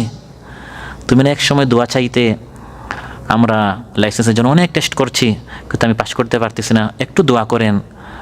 নামাজের পর নামাজ, আমরা যারা 5 ওয়াক্ত নামাজ পড়ি, আমরা মসজিদে জায়গা পেতাম না। আপনার এত নামাজ তখন ছিল, তাওয়াবিন, ইশরাক, তাহাজ্জুদ, 5 ওয়াক্ত নামাজ কত ওয়াক্ত হয়ে যেত। এখন তো 5 ওয়াক্ত পড়ার সময় নাই। ভাইরা এগুলো আমি আমার জীবনের সাথে ফিট করব। বানু ইসরাঈল ইক্কাইন আল্লাহ বলছেন, কারণ এরা নমক হারাম ছিল, আল্লাহকে ভুলে গিয়েছে, এমন যেন আমিও আরেক বানু ইসরাঈল হয়ে না যাই। আলাম ইয়াইদকুম রাব্বুকুম ওয়াদান হাসানা, হে বানু ইসরাঈল, বাছুর পূজা চিন্তা তোমরা কিভাবে করলে? আল্লাহ না তোমাদের সাথে কত সুন্দর ওয়াদা করলেন। আফাতালা আলাইকুমুল আদ, সে প্রতিশ্রুতির কাল কি সুদীর্ঘ হয়ে গিয়েছিল যে তোমরা ভুলে গেলে এবং বাছুর পূজা করা শুরু করলে? তোমাদের প্রতি আল্লাহ তাআলা এইমাত্র এত বিরাট অনুগ্রহ করেছেন, এরপর কি অনেক সময় অতীত হয়ে গেছে? মাত্র কিছুদিন আগে তোমাদের চোখের সামনে তার পতন হলো, মাত্র কয়েকদিন আগে। আফাতালা আলাইকুমুল আহাদ, সময়টাকে অনেক বেশি, কালও তেমন একটা যায় না, এত অল্প দিন আপনি আপনার সব অতীত ভুলে গেলেন। মাত্র কিছুদিন আগে আপনি কাতারে আসলেন, মাত্র কিছুদিন আগে আপনি হাসপাতালে বেডে ছিলেন, মাত্র কিছুদিন আগে আপনি কোয়ারেন্টাইনে ছিলেন, করোনায় আক্রান্ত ছিলেন। এখন পুরো অতীত আপনি ভুলে গেলেন। তোমাদের বিপদের দিনগুলো কি সুদীর্ঘকাল আগে শেষ হয়ে গেছে যে তোমরা পাগলের মতো বিপদে ছুটে চলেছ? আম আরাদতুম আন ইয়াহিল্লা আলাইকুম গাদাবুম মির রাব্বিকুম ফাআখলাফতুম মাওঈদি, না তোমরা চাচ্ছ আমরা আল্লাহর দয়া চাই না আমরা আল্লাহর গজব চাই? তোমরা কি ইচ্ছা করে আল্লাহর গজবটা নিজের দিকে টেনে আনতে চাচ্ছ? তোমরা নিজেরাই স্বেচ্ছায় এমন কাজ করতে যাচ্ছ কেন যাতে রবের রহমতের জায়গা গাদাবুম মির রাব্বিকুম, রবের ক্রোধ আসবে? আল্লাহ দয়া করেছেন, ফিরআউনের হাত থেকে বাঁচিয়েছেন। এখন যদি ফিরআউন থাকতো তো কি করতে? যদি 5 আগস্ট না হতো, চিন্তা করেন, 5 আগস্টে যদি সে টিকে যেত, আজ আমরা এখানে বসতে পারতাম না। পুরা তালিকা করে করে প্রবাসী কোথায় কোথায় হচ্ছে সবাইকে ধরে ধরে শেষ করে দিত। আলহামদুলিল্লাহ বলেন। আল্লাহ বিজয় দিয়েছেন, স্বাধীনতা দিয়েছেন, আলহামদুলিল্লাহ। কিভাবে এই মানুষ তার রবকে ভুলে যায়। ফাআখলাফতুম মাওঈদি, তোমরা কিভাবে আমার সাথে ওয়াদা তোমরা ভঙ্গ করলে। আমি তোমাদেরকে রেখে যখন তুর পাহাড়ে যাচ্ছিলাম, আমার ভাই হারুনকেও আমি বুঝিয়েছি যে খুব ভালোভাবে দায়িত্ব পালন করতে হবে, আর তোমাদেরকে আমি বারবার বুঝিয়েছি যে আমরা সবাই একসাথে ছিলাম মিশরে, এবং একসাথে আমরা মিশর থেকে ফিরআউনের হাত থেকে বাঁচার জন্য আমরা 12টি রাস্তা হয়ে পার হয়েছি, এবং আমরা সবাই একসাথে ওই পারে এসেছি। এখন তোমাদেরকে রেখে আমি যাচ্ছি তুর পাহাড়ে, তোমরা সুন্দরভাবে আল্লাহর হুকুম মানিও। কত সুন্দর করে আমি তোমাদেরকে বুঝিয়ে গেলাম। ফাআখলাফতুম মাওঈদি, তোমরা কেন এই ওয়াদা ভঙ্গ করলে? আমি তুর পাহাড়ে যেতে না যেতে তোমরা পূজা করা শুরু করলে। আজ বাংলাদেশের এই জাতি 71-এ স্বাধীনতা কে দিয়েছেন? স্বাধীনতার পিছনে সব কৃতিত্ব হচ্ছে আল্লাহ তাআলার। 5 আগস্টে স্বাধীনতা কে দিয়েছেন? কিন্তু আমরা দাঁড়িয়ে শুধু অমুক নেতা তমুক নেতার আমরা প্রশংসা করি, আল্লাহর কথা আমরা ভুলে যাই। ইযা জাআ নাসরুল্লাহি ওয়াল ফাতহ, আল্লাহ বলেন যখন স্বাধীনতা আসে, বিজয় আসে, ফাতহ আসে, তখন কি করতে হবে? ফাসাব্বিহ বিহামদি রাব্বিকা ওয়াস্তাগফির। ফাসাব্বিহ বিহামদি রাব্বিকা, রবের হামদ করো। আমরাও 71-এ চেষ্টা করেছি, 71-এর আগ থেকে কাশ্মীরের আপনার চেষ্টা করতেছে। গাজার আমাদের মুসলমান ভাইয়েরা, ফিলিস্তিন ভাইয়েরা আরও কত দশক থেকে চেষ্টা করেছে, কত যুগ থেকে তারা চেষ্টা করেছে, তারা এখনও স্বাধীন হতে পারে নাই। আর আমরা শিরবকে ভুলে যাই, দাঁড়িয়ে আমরা বলি স্মরণ করছি তমুক নেতা, একটাবার বলতে পারি না স্মরণ করছি সেই মহান স্রষ্টা আল্লাহ তাআলাকে, যিনি ফিরআউনের হাত থেকে আমাদেরকে বাঁচিয়েছেন। আলহামদুলিল্লাহ। এই কথা মূসা আলাইহিস সালাম বনী ইসরাঈলকে বলেছেন, কোরআনের মধ্যে আল্লাহ বলে দিয়েছেন এই সকল কথা, যাতে করে কোরআনটা অধ্যয়ন করে করে এগুলো আমরা বুঝি, এই ভুলগুলো যেন আমরা না করি। কিন্তু একই ভুল আমরা করেই যাচ্ছি, যে গর্তে তারা পড়েছিল একই গর্তে আমরা, যেরকম মানুষ বলেছেন যে ইঁদুরের মতো তোমরা, ইঁদুরের গর্তে যদি তারা প্রবেশ করে, তোমরা তাদের পিছনে পিছনে তোমরা যাবে। যেরকম ইহুদি খ্রিস্টান করে তাদের একই কালচার, আমরা তাদের পিছনে পিছনে যাই। মূসা আলাইহিস সালাম তুর পাহাড় থেকে ফিরে এসে প্রথমে তিনি দোষারোপ করেছেন কওমকে, তোমরা কেন এই বাছুর পূজা করলে। তারপর তিনি কথা বলেছেন তার রেখে যাওয়া যিনি দায়িত্বশীল, কে ছিলেন? ভাই হারুন আলাইহিস সালামকে, যে তুমি এটা কি করলে, তুমি ঠিকমতো তাদেরকে দেখাশোনা কেন করলে না। তারপর তিনি ভালো করে ধরেছেন যে প্রধান অপরাধী সামিরিকে, একজন করে তিনি সবার সাথে কথা বলেছেন। প্রথমে তিনি তার জাতিকে বললেন যে আমি তোমাদেরকে বারবার বলে গেলাম সুন্দরভাবে আল্লাহর হুকুম মানতে হবে, তোমরা আলাদা হবে না, কিন্তু তোমরা এটা কি করলে, তোমরা বাছুর পূজা কেন করলে। তারা বলা শুরু করলো, যখন বিপদ হয় তখন প্রত্যেকেই নিজেকে বাঁচানোর চেষ্টা করে। তারা বললো আসলে এটা আমাদের দোষ না, এটা হচ্ছে সামিরির দোষ। ক্বালু মা আখলাফনা মাওঈদাকা বিমালকিনা, তারা বললো আমরা আসলে স্বেচ্ছায় আপনার সাথে কৃত ওয়াদা ভঙ্গ করি নাই, আমরা সবাই চেয়েছিলাম আপনার কথার উপর আমল করতে, বাছুর পূজা না করার। বাছুর পূজা স্বেচ্ছায় আমরা লিপ্ত হইনি, বরং সামিরির কাজ দেখে আমরা বাধ্য হয়েছি। তাদের এই দাবি মিথ্যা এবং ভিত্তিহীন ছিল। সামিরি তাদেরকে বাধ্য করেনি, বরং তারা নিজেরাই তাতে লিপ্ত হয়েছে। তবে এটা সত্য যে সামিরি তাদের বাছুর পূজার কারণ ছিল। এই একই কাজ শয়তান কিয়ামতের দিন করবে। অতএব এটা কোনো কথা বলা যাবে না, ভাই আমি আসলে স্বেচ্ছায় গান শুনি নাই, ওই আমার ভাই আমাকে মোবাইলটা আমাকে আপনার গিফট দিয়েছে, আর সেখানে একটা ফেসবুক নামক একটা অ্যাপস ছিল, আর হঠাৎ আমি মেরেছি আর সামনে গান চলে আসছে, এখন আমি গান শুনে ফেলেছি। এটা বলা যাবে? আপনাকে তো আল্লাহ তাআলা স্বাধীনতা দিয়েছেন, কোরআনও দিয়েছেন, গান বাজনাও, ওয়াহাদাইনাহুন নাজদাইন, 2 রাস্তা আছে। সামিরি যেমন আহ্বান করেছে, হারুন আলাইহিস সালামও বারণ করেছিলেন যে বাছুর পূজা করিও না, তোমারও একটা আকল বুদ্ধি আছে, পিছনে পিছনে যাবে, তারপর বিপদে পড়লে বলবে এখানে আমার কোনো দোষ নেই। এই সব কথা আল্লাহ বলে দিয়েছেন।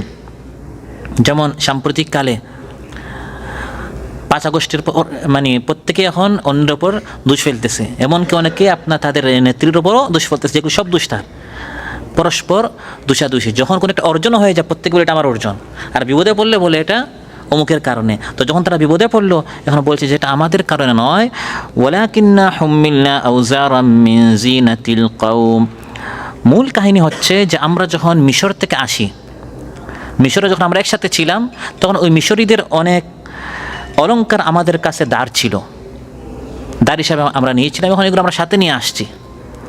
আবার ফিরআউন যখন ডুবে, তার অনেক অলংকার গনিমত হিসাবে আমরা পেয়েছিলাম, এখন এগুলো আমরা কি করব? তখন হারুন আলাইহিস সালাম বললেন যে এগুলো তোমরা এখানে রাখো, এগুলো আমরা জ্বালিয়ে দিব।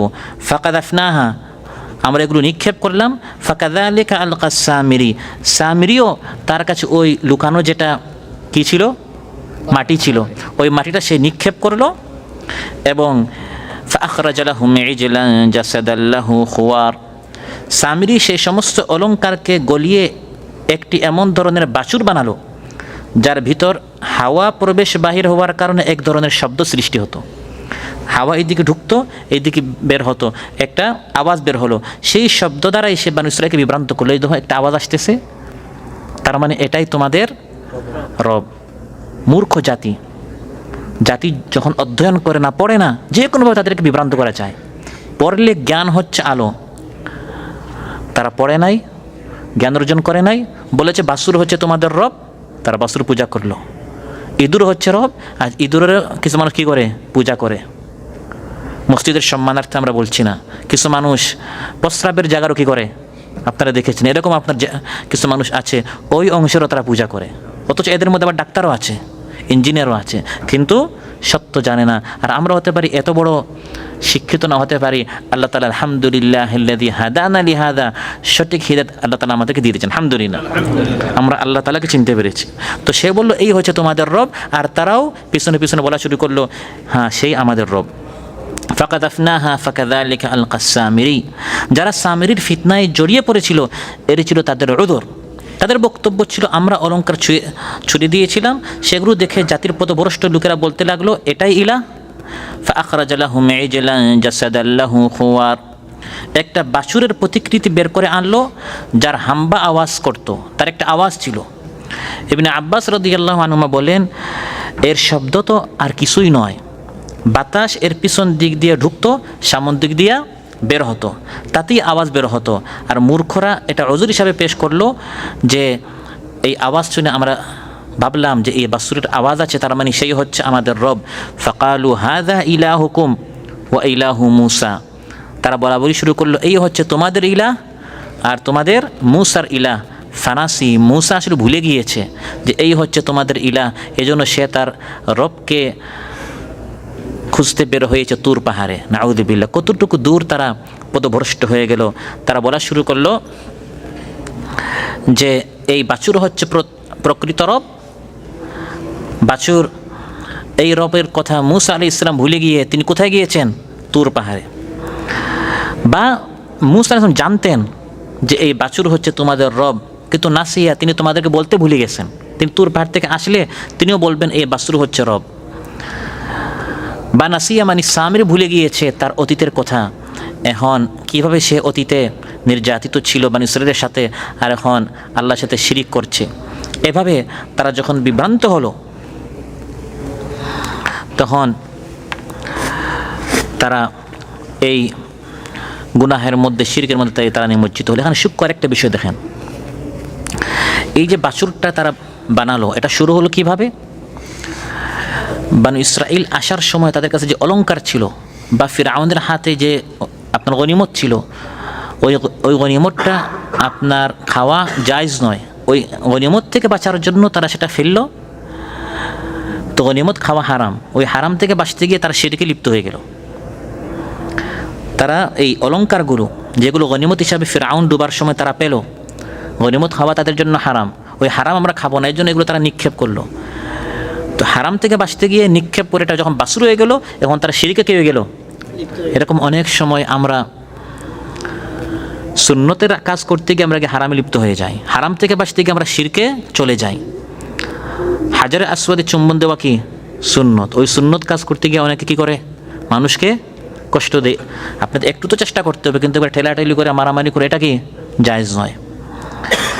বুখারীতে এসেছে ইবনে ওমর রাদিয়াল্লাহু আনহুর নিকট কুফাবাসী যারা হুসাইন রাদিয়াল্লাহু শহীদ করেছে এসে জিজ্ঞাসা করলো আন্দামিল বাউদ, মশার রক্ত যদি আমার শরীরে আমার কাপড়ে লাগে আমার নামাজ কি হবে? তিনি প্রশ্ন করলেন তোমার বাড়ি কোথায়? সে বলল, আমি ইরাক মানে কুফা থেকে এসেছি।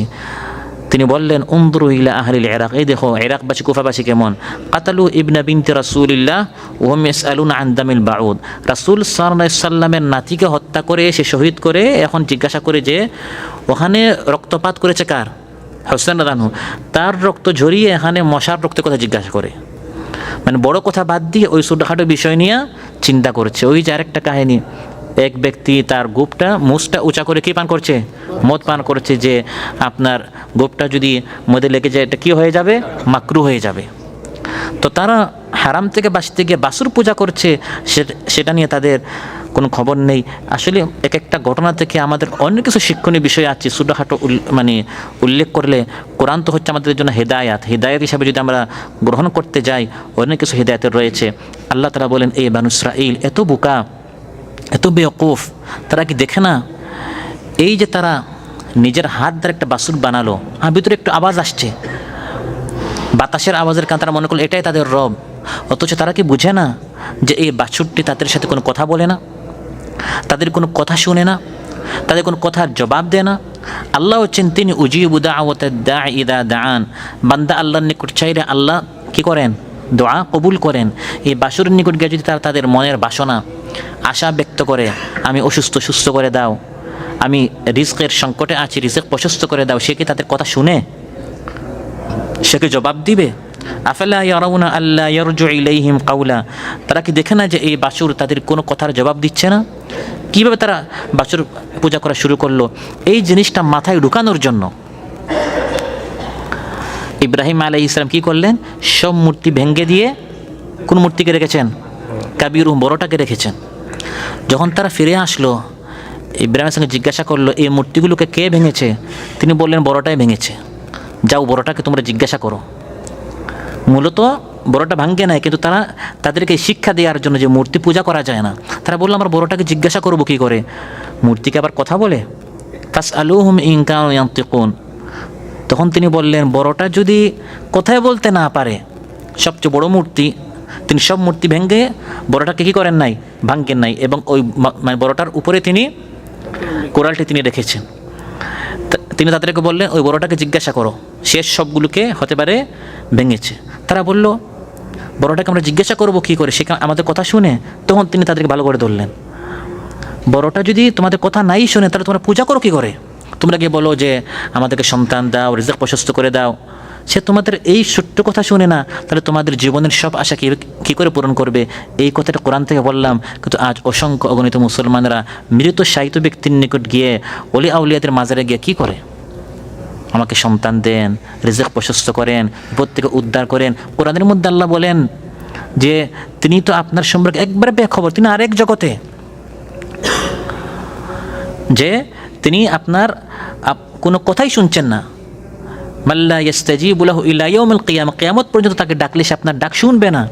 সে তো আপনার থেকে আরও অক্ষম, কারণ মৃত্যুর হাত থেকে নিজেকে বাঁচাতে পারে নাই। আপনার তাও একটু সক্ষম আছেন, আপনি এখনও নড়তে পারেন, চলতে পারেন, হাসতে পারেন, হাঁটতে পারেন, সে তো তাও পারে না। তার নিকট গিয়ে আপনি বলছেন? তাহলে আপনার মধ্যে আর ইব্রাহিম আলাইহিস সালামের কোনো পার্থক্যটা কি? আর এই বাছুর পূজারীদের মধ্যে পার্থক্যটা কোথায় রইল? কোরআনের মধ্যে আল্লাহ তাআলা এই ঘটনাগুলো উল্লেখ করেছেন, আর আমাদেরকে কোরআন অধ্যয়ন করতে বলেছেন এই বিষয়গুলো বোঝার জন্য। তারা কীভাবে বাছুর পূজা করে, যে তাদের কোনো কথার জবাব দেয় না। ওয়ালা ইয়ামলিকু লাহুম দাররাম ওয়ালা নাফআ, তাদের কোনো উপকার অপকার লাভ ক্ষতি কিচ্ছু করতে পারে না। কিভাবে সেই রব, যিনি তাদের চোখের সামনে মহা ক্ষতি ফিরআউনের হাত থেকে বাঁচালেন এবং তাদেরকে জান্নাত থেকে খাবার দিচ্ছেন, সাহেব ব্যবস্থা করলেন, সেই আল্লাহকে বাদ দিয়ে যে কোনো লাভ ক্ষতি করতে পারেন এই নিকৃষ্ট বাছুরের, তারা কি করে?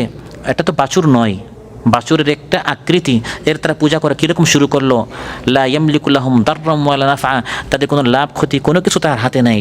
অথচ আল্লাহ তাআলা হচ্ছেন ইউতঈমুনি, আমাকে খাবার দেন, ওয়া ইয়াসকিন, পানীয় দেন, ওয়া ইযা মারিদতু ফাহুয়া ইয়াশফিন, আমি অসুস্থ তিনি আমাকে সুস্থ করেন, ইয়ুমীত, আমাকে মৃত্যু দেন, ইউহয়ীন, তিনি আমাকে জীবন দেন। আমার লাভ ক্ষতি সব তার হাতে। তাকে বাদ দিয়ে আমি কিভাবে বাছুর পূজা করি? একদল কিভাবে মূর্তি পূজা করে, সূর্য পূজা করে, নবীর পূজা করে, ওলিয়া পূজা করে, মানুষ কীভাবে আল্লাহ তাআলাকে বাদ দেন? আর তাদের এই কথাটাও সত্য নয়। যে সামিরি আমাদেরকে বলেছে আর আমরা পূজা করা শুরু করেছি। আল্লাহ তাআলা বলছেন, হারুন আলাইহিস সালাম কি তোমাদেরকে বলে নাই? এই একদিকে সামিরি তোমাদেরকে বাছুর পূজার কথা বলেছে, অন্যদিকে হারুন আলাইহিস সালাম কি তোমাদেরকে এই বাছুর পূজা থেকে নিষেধ করে নাই? ওয়ালাকাদ ক্বালা লাহুম হারুনু মিন ক্বাবলু ইয়া কওমি ইন্নামা ফুতিনতুম বিহি ওয়া ইন্না রাব্বাকুমুর রাহমানু ফাত্তাবিউনি ওয়া আতিউ আমরি। আল্লাহ তাআলা বলেন, সামিরি তাদেরকে বাছুর পূজার কথা বলেছে, এটা ঠিক, কিন্তু অন্যদিকে ওয়ালাকাদ ক্বালা লাহুম হারুনু মিন ক্বাবলু, আগেই হারুন আলাইহিস সালাম বারবার তাদেরকে বলেছেন, ইয়া কওম, হে আমার কওম, ইন্নামা ফুতিনতুম, এটা কিন্তু অনেক বড় একটা ফিতনা, আমরা সবাই এক ছিলাম, এই বাছুরের মাধ্যমে কিন্তু আমাদেরকে বিভেদ করা হচ্ছে, জাতিকে আলাদা করা হচ্ছে। ওয়া ইন্না রাব্বাকুমুর রাহমান, রব কিন্তু এই বাছুর নয়, রব হচ্ছেন কে? আর রহমান, দয়াময় রব। ফাত্তাবিউনি, আমার কথা আনুগত্য করো, আমার কথা অনুসরণ করো, ও আতিউ আমরি, আমার কথা তোমরা আনুগত্য করো।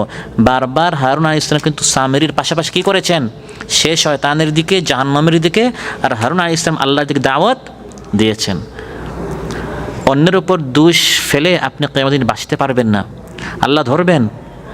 একদিকে অমুক তমুক আপনাকে আহ্বান করেছে ক্লাবের দিকে, গল্পগুজবের দিকে।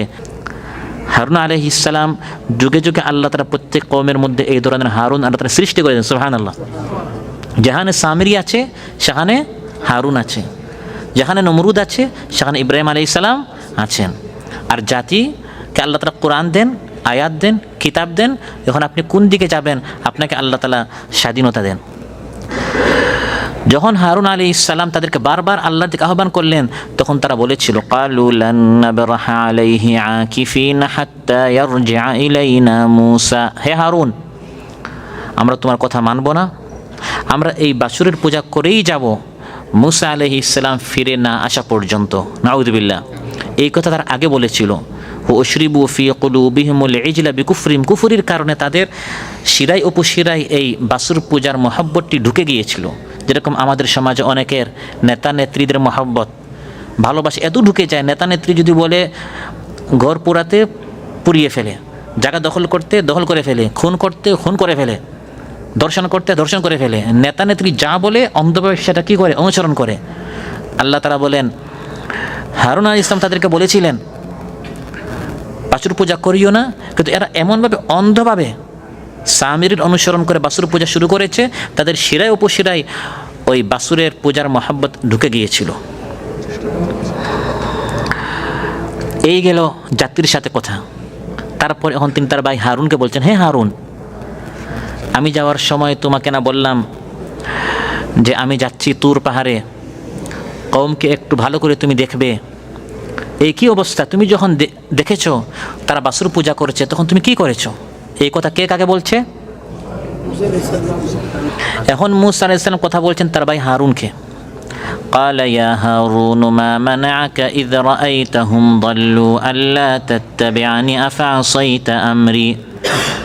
কওমের সাথে এখন কথা শেষ, এখন কথা বলছেন তার ভাই হারুনকে, হে ভাই হারুন, আপনি যখন দেখলেন যে জাতি তারা বাছুর পূজা করছে, তখন কোন জিনিস আপনাকে বারণ করেছে আমার অনুসরণ করতে?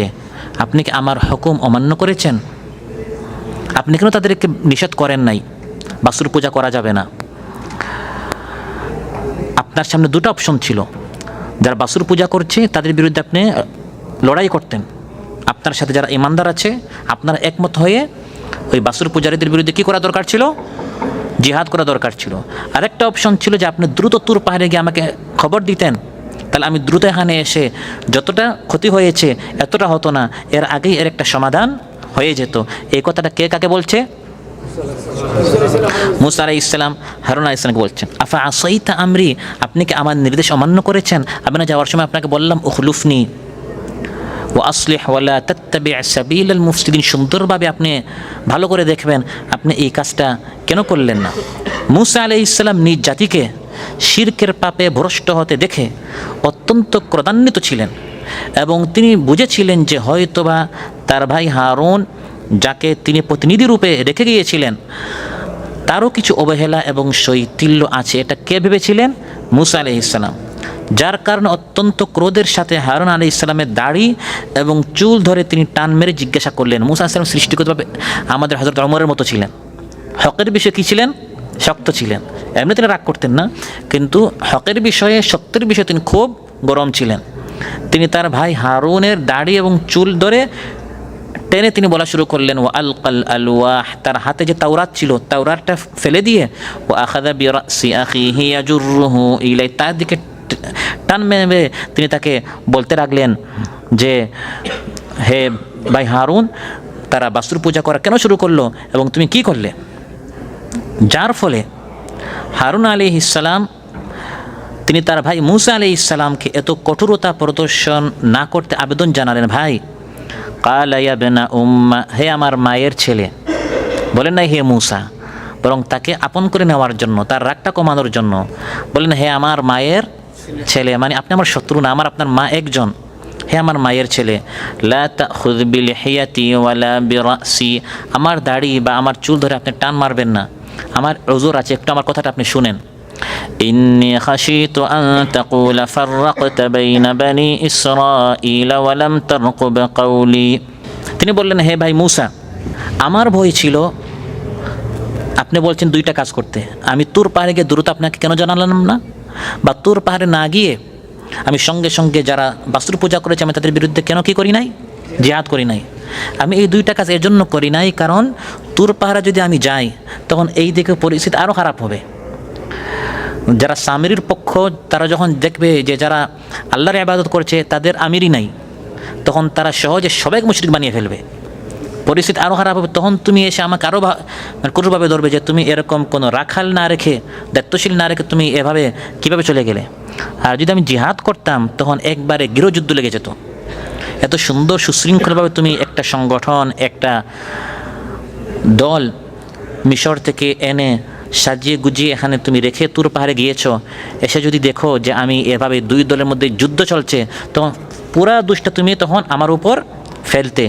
এই চিন্তা করে আমি কি করেছি, আমি চেষ্টা করেছি যতটুকু সম্ভব পরিস্থিতি একটু ঠান্ডা রাখার, এবং সামিরির গোষ্ঠী যারা আছে, অনুসারে যারা আছে, ওদেরকে আমি মানে বোঝানোটা আমি অব্যাহত রেখেছি। তো আমি যুদ্ধ করি নাই, আর তোমাকে আমি জানাতে যাই নাই, আমি আমার যতটুকু যোগ্যতা ছিল, সামর্থ্য ছিল, আমি তাদেরকে বোঝাবার চেষ্টা করেছি। এবং আল্লাহ নিজেও বলেছেন, ওয়ালাকাদ ক্বালা লাহুম হারুন মিন ক্বাবল, যে হারুন আলাইহিস সালাম আগেই তাদেরকে বলেছেন যে তোমরা সামিরি কী করো না, অনুসরণ করো, বাস্তুর পূজা করো না। আল্লাহ নিজে সাক্ষী দিচ্ছেন যে হারুন আলাইহিস সালাম তিনি কোনো অবহেলা করেন নাই, কিন্তু ব্যাপারটি তিনি এত বাড়তে দেননি যাতে গৃহযুদ্ধের পরিবেশ সৃষ্টি না হয়ে যায়। কারণ হারুন আলাইহিস সালামকে তারা হত্যা করার জন্য প্রস্তুত হয়ে গিয়েছিল, যে হারুন আমাদেরকে বাস্তুর পূজা করতে দিচ্ছে না, কাদু ইয়াকতুলুনানি, তারা তাকে হত্যা করার জন্য প্রস্তুত হয়ে গিয়েছিল। যদি হত্যা করতো তখন কী হয়ে যেত, গৃহযুদ্ধ লাগতো। এই জন্য সব দিক বিবেচনা করে মূসা আলাইহিস সালাম উপস্থিত নাই। তিনি চিন্তা করে মূসা আলাইহিস সালাম ফিরে আসুক, তারপর একটা সমাধান হবে। মূসা আলাইহিস সালাম যখন বিষয়টা বুঝলেন যে আমার ভাইয়ের আসলে কোনো কি নাই, ত্রুটি নেই, আর সবাইকে আল্লাহ সমান যোগ্যতা দেন না। মূসা আলাইহিস সালাম থাকলে যতটুকু বিষয়টা আপনার সমাধান করা যেত, ভাই হারুন আলাইহিস সালাম তার অনেক যোগ্যতা, কিন্তু মূসা আলাইহিস সালামের মতো নয়। আবু বকরের মতো, ওমরের মতো, ওসমানের মতো, আলীর মতো। আলী তো আর কী হবে না, ওমর হবে না। আর আবু বকরও রাসূল সাল্লাল্লাহু আলাইহি সাল্লাম হবে না। প্রত্যেকের অনেক যোগ্যতা আছে, কিন্তু মূসা আলাইহিস সালাম থাকলে যতটুকু না হতো, হারুন আলাইহিস সালাম আপন স্থান থেকে চেষ্টা করেছেন, কিন্তু ফুল সমাধান তিনি করতে পারেন নাই। মূসা আলাইহিস সালাম বুঝতে পেরেছেন যে আমার ভাই হারুন তার পক্ষ থেকে সর্বোচ্চ চেষ্টা করেছে। তখন তিনি আল্লাহর নিকট দোয়া করলেন, হে আল্লাহ, রাব্বি গফিরলি ওয়া লি আখি ওয়া আদখিলনা ফি রাহমাতিকা ওয়া আনতা আরহামুর রাহিমিন, হে আল্লাহ আমাকে এবং আমার ভাই হারুনকে আপনি মাফ করুন। জাতির সাথে কথা শেষ, হারুন আলাইহিস সালামের সাথেও বাকি রইল কার সাথে, সামিরির সাথে, যে প্রধান অপরাধী। এখন সামিরিকে ধরলেন।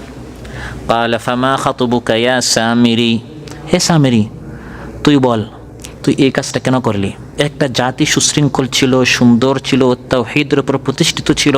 মিশর থেকে এত বছর আমি তাদেরকে বুঝালাম, ঘরে ঘরে আমি তাদেরকে আল্লাহর দাওয়াত দিয়ে একত্রিত করলাম। তারপর আল্লাহ তাআলা ফিরআউনের হাত থেকে বাঁচিয়ে ওই পারে আনলেন, সুন্দরভাবে আমি রেখে তুর পাহাড়ে গেলাম। এই ফাঁকে এই বাসুরের এই নাটকটা করে তুই পুরা জাতিকে বিভক্ত করলে কেন, শিরকে তুই নিয়ে গেলে কেন? মূলত বনু ইসরাঈল যখন ওই পারে তারা গেল, তারা দেখেছিল যে এক জাতি মূর্তি পূজা করছে। وجاوزنا ببني إسرائيل البحر فأتوا على قوم يعكفون على أصنام لهم বনু ইসরাইল ফিরআউনের পতনের পর তারা দেখলো যে এক জাতি মূর্তি পূজা করছে। তারা বললো, এ মূসা, আমরা কোন আল্লাহকে ডাকি, কোনোদিন আল্লাহকে দেখলাম না। এরা মূর্তি পূজা করে, তারা তাদের মূর্তিকে দেখে আমাদের জন্য এরকম একজন আমরা মূর্তি চাই। আউযুবিল্লাহ। ওই সময় সামিরি বুঝতে পেরেছে যে এই জাতি, তারা কিন্তু মূর্তি যদি একটা আমাদেরকে দিতে পারি, এরা সহজে কী হয়ে যাবে, মূর্তি পূজা করবে। ওই দিনই ওই শয়তানি বুদ্ধি তার মাথায় ছিল। তখন সে বলল, বাসুর তুবিমা আল্লাহ মিয়া বেসুরবি, আমি কত সূক্ষ্ম অনেক বেশি খেয়াল করেছি যেটা তারা খেয়াল করে নাই। আমি ওই দিন খেয়াল করেছি তারা মূর্তি পূজার প্রতি তাদের একটা কি আছে, আগ্রহ আছে। আর আমি দেখেছি ফাকাবাতু কাবাদাতাম মিন আসারির রাসূল, জিবরিল আলাইহিস সালামের পায়ের নিচে, তার ঘোড়ার পায়ের নিচে একটা জিনিস আমি দেখেছি। এরকম অনেক সূক্ষ্ম বিষয় আমি দেখে সব কিছু মিলাই রেখেছি। আর আপনি গিয়েছেন তুর পাহাড়ে, এদিকে আমি সুযোগটা গ্রহণ করেছি। ফানাবাযতুহা, আমি ওটা ফেললাম, ওই মাটিটা যেটা জিবরাইল আলাইহিস সালামের ঘোড়ার পায়ের নিচ থেকে আমি সংগ্রহ করে রেখেছিলাম। এভাবে একটা বাসুরের আকৃতি করে বাতাসের আওয়াজ আসলো। আমি বলে দিলাম, ওই তারা যে মূর্তি পূজা করতে চেয়েছিল, আমি ওই তাদের আগ্রহটাকে আমি একবারে বেশি করে তাদের ভিতরে মানে আগ্রহটা আরও আমি জাগ্রত করে দিলাম। ওয়াকাযালিকা সাওয়ালাত লি নাফসি, আমার নফস এভাবে আমাকে ওয়াসওয়াসা দিয়েছে আর আমি সুন্দর করে করেছি, আর তারা এভাবে করা শুরু করেছে। সম্মানিত ভাইরা, এখান থেকে আমরা কি শিখলাম? এই ধরনের সামিরি আমাদের দেশেও আছে। ভণ্ড অনেক পীর আছে, অনেক নেতা আছে, অনেক কিছু একা তারা শুয়ে বানায়, চিন্তা করে জাতিকে ভ্রষ্ট করার জন্য। সকালে উঠে আমি বলবো আমি সন্তান দিতে পারি, ওই রাস্তায় একজনকে রাখবে, আপনি তার নিকট আসার আগে সে সব কিছু জিজ্ঞাসা আপনাকে করে নিবে, আপনার ভাই বোন কয়জন, সন্তান কয়জন, দেশে বাড়ি কোথায়। আর ওই দিকে ফোন করে পীর সাহেবকে সব বলে দিবে। আপনি যখন আসবেন তার নিকট সন্তান চাইতে, সে বলে দিবে আপনার নাম অমুক না, আপনার দেশের বাড়ি অমুক জায়গায় না, আপনার ছেলের সন্তান এতজন না, ভাই বোন আপনার এতজন মনে হয়। আপনি চিন্তা করুন, সে যদি আমার সব কিছু জানে, আসলে ওই লোকটার মাধ্যমে আগের থেকে সেসব খবর। এই ধরনের সামিরি, এরকম আমাদের সমাজে অনেক সামিরি আছে যারা সূক্ষ্মভাবে আমাদের ঈমান নষ্ট করছে, চরিত্র নষ্ট করছে নাটকের মাধ্যমে। সামিরির মতো নাটকের মধ্যে যত বড় বাটপার, ছিটার 420, এই অভিনয়টা করবে লম্বা দাড়ি এবং টুপি পড়ায় একজনকে এই মেসেজ দেওয়ার জন্য যে এই লম্বা দাড়ি টুপি যাদের, এরা হচ্ছে সন্ত্রাসী, এরা হচ্ছে বাটপার। সূক্ষ্মভাবে বিভিন্ন সামিরে আমাদের সমাজে আছে, বিভিন্ন বাসুরের মাধ্যমে, নাটকের মাধ্যমে আমাদের ঈমান কি করছে, ধ্বংস করছে। সাওয়ারাত লি নাফসি, কুমন্ত্রণা দিয়ে ইন্না নাফসা লাআম্মারাতুম বিসসু ইল্লা মা রাহিমা রাব্বি। মুসা আলাইহিস সালাম বললেন, শুন তোর শাস্তি কি? ক্বালা ফাযহাব ফাইন্না লাকা ফিল হায়াতি আন তাকুলা লা মিসাস। হে সামিরি, তোর শাস্তি হচ্ছে এখন থেকে মৃত্যু পর্যন্ত সবাই তোর সাথে বয়কট করবে আর তুই অস্পৃশ্য থাকবে, অর্থাৎ তোকে কেউ স্পর্শ করতে পারবে না। তাকে যদি কেউ স্পর্শ করত বা সে যদি কাউকে স্পর্শ করত, তার আর ওই ব্যক্তির দুইজনের জ্বর হয়ে যেত, যেটাকে 2019-20 পরিবেশে কী বলা হতো, করোনা। আজকে আমরা জেনেছি শত বছর আগে কোরআন বলে দিয়েছে, কয়েক শত বছর আগে, 1000 বছর আগে সামিরির করোনা হয়েছিল। কোরআন আমরা অধ্যয়ন করি না, তাহলে বোঝা গেল করোনাটা একটি শাস্তি ছিল। লা মিসাস, মাস বলা হয় স্পর্শ, লা মানে না। হে সামিরি, তুই শুধু বলবি লা মিসাস, আমাকে কেউ স্পর্শ করবে। দুটি তাফসির আছে, একটা হচ্ছে আইন জারি করা হয়েছিল, আইনের মাধ্যমে তাকে বয়কট করা হয়েছে, সে বনের জঙ্গলের মতো হয়ে গিয়েছে, কেউ তাকে স্পর্শ করতো না, কথা বলতো না, ফলে সে মানুষ থেকে আলাদা জঙ্গলে চলে গেছে। আর আরেকটি তাফসির হচ্ছে যে সে অস্পৃশ্য হয়ে গেছে, অর্থাৎ কেউ তাকে স্পর্শ করতে পারতো না, স্পর্শ করলে দুইজনের কী হয়ে যেত, জ্বর হয়ে যেত। এটা হচ্ছে দুনিয়ার শাস্তি। ওয়া ইন্না লাকা মাওঈদান লান তুখলাফা। আর আখিরাতের শাস্তি তো রয়ে গেল, যেটা ওয়াদা খিলাফি হবে না, সেখানে আল্লাহ তাআলা তোকে ধরবেন, কঠিন শাস্তি। তুই এই জাতিকে পথভ্রষ্ট করার কারণে যারা পথভ্রষ্ট হয়েছে, তোর গুমরাহি সহ তাদের গুমরাহি, সব শাস্তি তোকে পেতে হবে। কারোর জন্য যদি গোটা এক জাতি ধ্বংস হয়, বিভ্রান্ত হয়, সবার শাস্তি এই ব্যক্তিকে পেতে হয়। যেমন কিয়ামত পর্যন্ত দুনিয়াতে যত মানুষ হত্যা করবে, সব হত্যার এক সমান শাস্তি পাবে কাবিল, কারণ সে প্রথম হত্যা করেছে। নাউযুবিল্লাহ।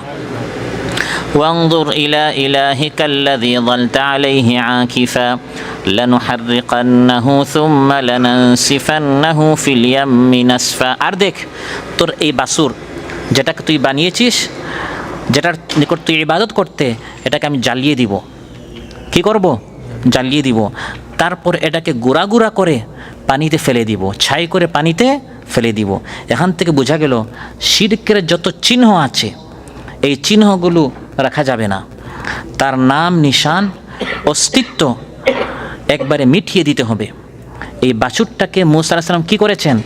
জ্বালিয়ে ছাইটা পানিতে ফেলে দিয়েছেন। এটা আমাদের জন্য অনেক বড় একটা শিক্ষা, এটি তাওহীদের দাবি। এই ঘটনায় জিবরিল আলাইহিস সালামের পদচিহ্ন ছিল, তার মাহাত্ম্য খেয়াল করা হয়নি, এটা বলা হয় নাই। বাহ্য দৃষ্টিতে ছিল জিবরিল আলাইহিস সালামের এখানে কি আছে, তার পায়ের চিহ্ন আছে, এটা যদি আমরা জ্বালিয়ে দিই জিবরিল আলাইহিস সালামের মানহানি হবে না। আজ অনেক মাজারকে যদি কেউ ভাঙতে যায় বলে এখানে আপনার ওলিয়া উলিয়াদের কী হচ্ছে, মানহানি হচ্ছে না। এখানে শিরকের মূলোৎপাটন করতে হবে, তাওহীদকে প্রতিষ্ঠা করতে হবে। আলী রাদিয়াল্লাহু আনহু মানুষ বলেছেন কোনো মূর্তি রাখা যাবে না, লা তাদা তিমসালান ইল্লা তামাস, এগুলোকে ভেঙে চুরমার করে দিতে হবে।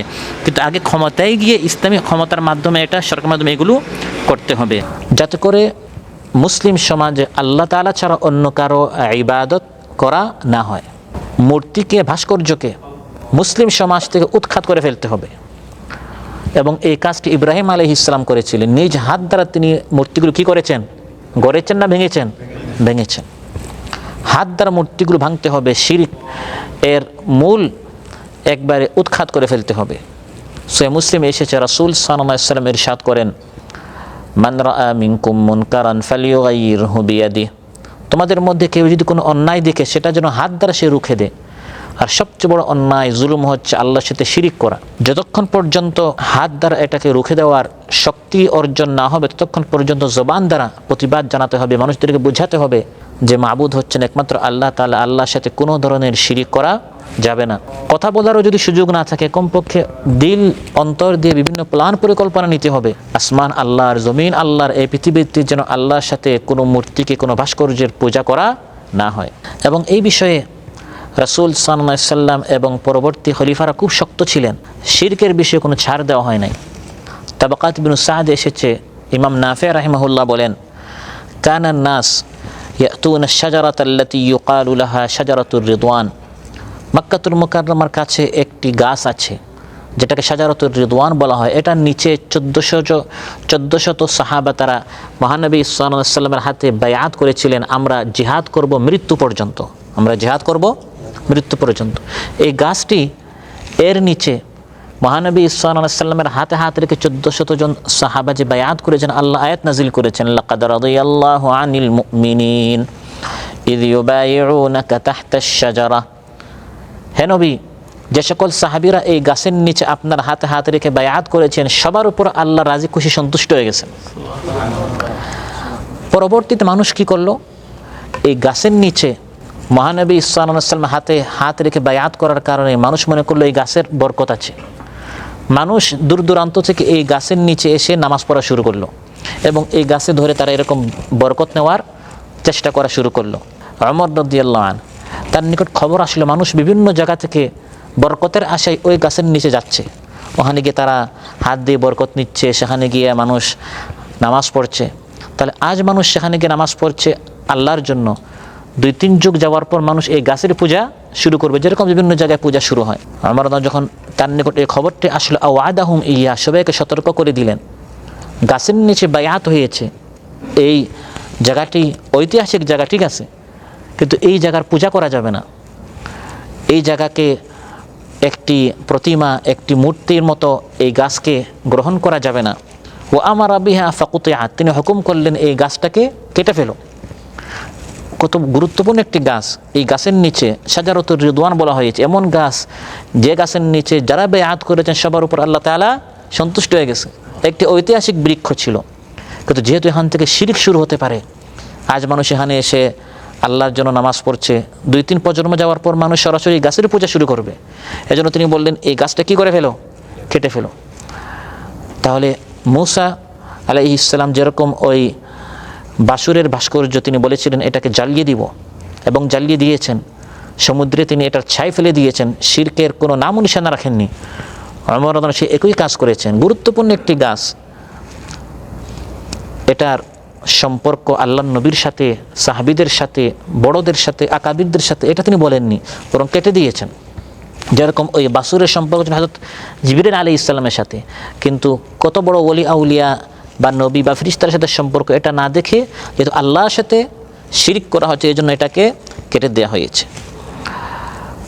তাহলে কোনো শিরিক করা যাবে না, বরং মূল দাওয়াত হচ্ছে আল্লাহ তাআলা বলেন মুসা আলাইহিস সালাম তিনি বলেছেন ইন্নামা ইলাহুকুমুল্লাহুল্লাযী লা ইলাহা ইল্লাহু ওয়াসিআ কুল্লা শাইইন ইলমা। কোনো গাভী পূজা নয়, কোনো বাছুর পূজা নয়, কোনো মূর্তি পূজা নয়, কোনো অগ্নি পূজা নয়, কোনো মানুষের পূজা নয়, কোনো অলি আউলিয়া শাইখ মাশায়েখদের পূজা নয়, ইবাদত হবে শুধু আল্লাহ তাআলার।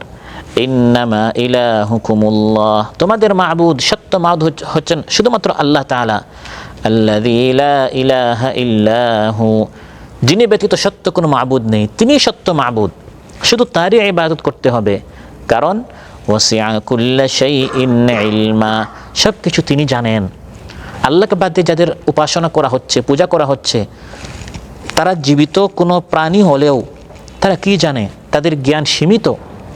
ওয়ালা ইউহিতুনা বিশাইইম মিন ইলমিহি ইল্লা বিমা শাআ, আল্লাহ তাআলা যতটুকু জানিয়েছেন এর বাইরে তারা কোনো কিছু জানে না, তাদের জ্ঞান সীমিত, যদি তারা কোনো প্রাণী হয়। আর যারা নিষ্প্রাণ প্রাণহীন জিনিসের পূজা করে, যেমন তারকার পূজা করছে, সূর্যের পূজা করছে, এদের তো কোনো জ্ঞানই নেই। সূর্যের কোনো জ্ঞান আছে? মহাজ্ঞানী আল্লাহ তাআলা বলেন তার ইবাদত করে, তিনি সব জানেন। وَإِن تَجْهَرْ بِالْقَوْلِ فَإِنَّهُ يَعْلَمُ السِّرَّ وَأَخْفَى, তুমি যদি গোপনে কথা বলে সেটাও আল্লাহ জানেন, গোপন থেকে গোপন কথা সেটাও আল্লাহ তাআলা জানেন। অতএব সে আল্লাহর ইবাদত করো। আল্লাহু লা ইলাহা ইল্লাহু লাহুল আসমাউল হুসনা, সব সুন্দর সুন্দর নাম, উত্তম গুণাবলী সব আল্লাহ তাআলার, তার ইবাদত করো। গায়বের চাবিকাঠি তার হাতে, তিনি জানেন কখন কোথায় বৃষ্টি বর্ষণ হবে, কোন গাছের কয়টি পাতা আছে, কোন পাতা কোথায় ঝরছে, সব জ্ঞান তার নিকট। মহাজ্ঞানের অধিকারী তিনি, তার ইবাদত করো। তিনি তোমার সব আমল নোট করে রাখছেন এবং সে অনুযায়ী তোমাকে পুরস্কার দিবেন, গুনাহ হলে শাস্তি দিবেন।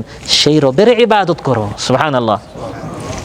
তাই আলোচ্যতা আল্লাহ তাআলা বলছেন মুসা আলাইহিস সালাম তার কওমকে বলেছেন বাছুর পূজা নয়, আল্লাহর সাথে শিরিক নয়, বরং ইন্নামা ইলাহুকুমুল্লাহুল্লাযী লা ইলাহা ইল্লাহু ওয়াসিআ কুল্লা শাইইন ইলমা।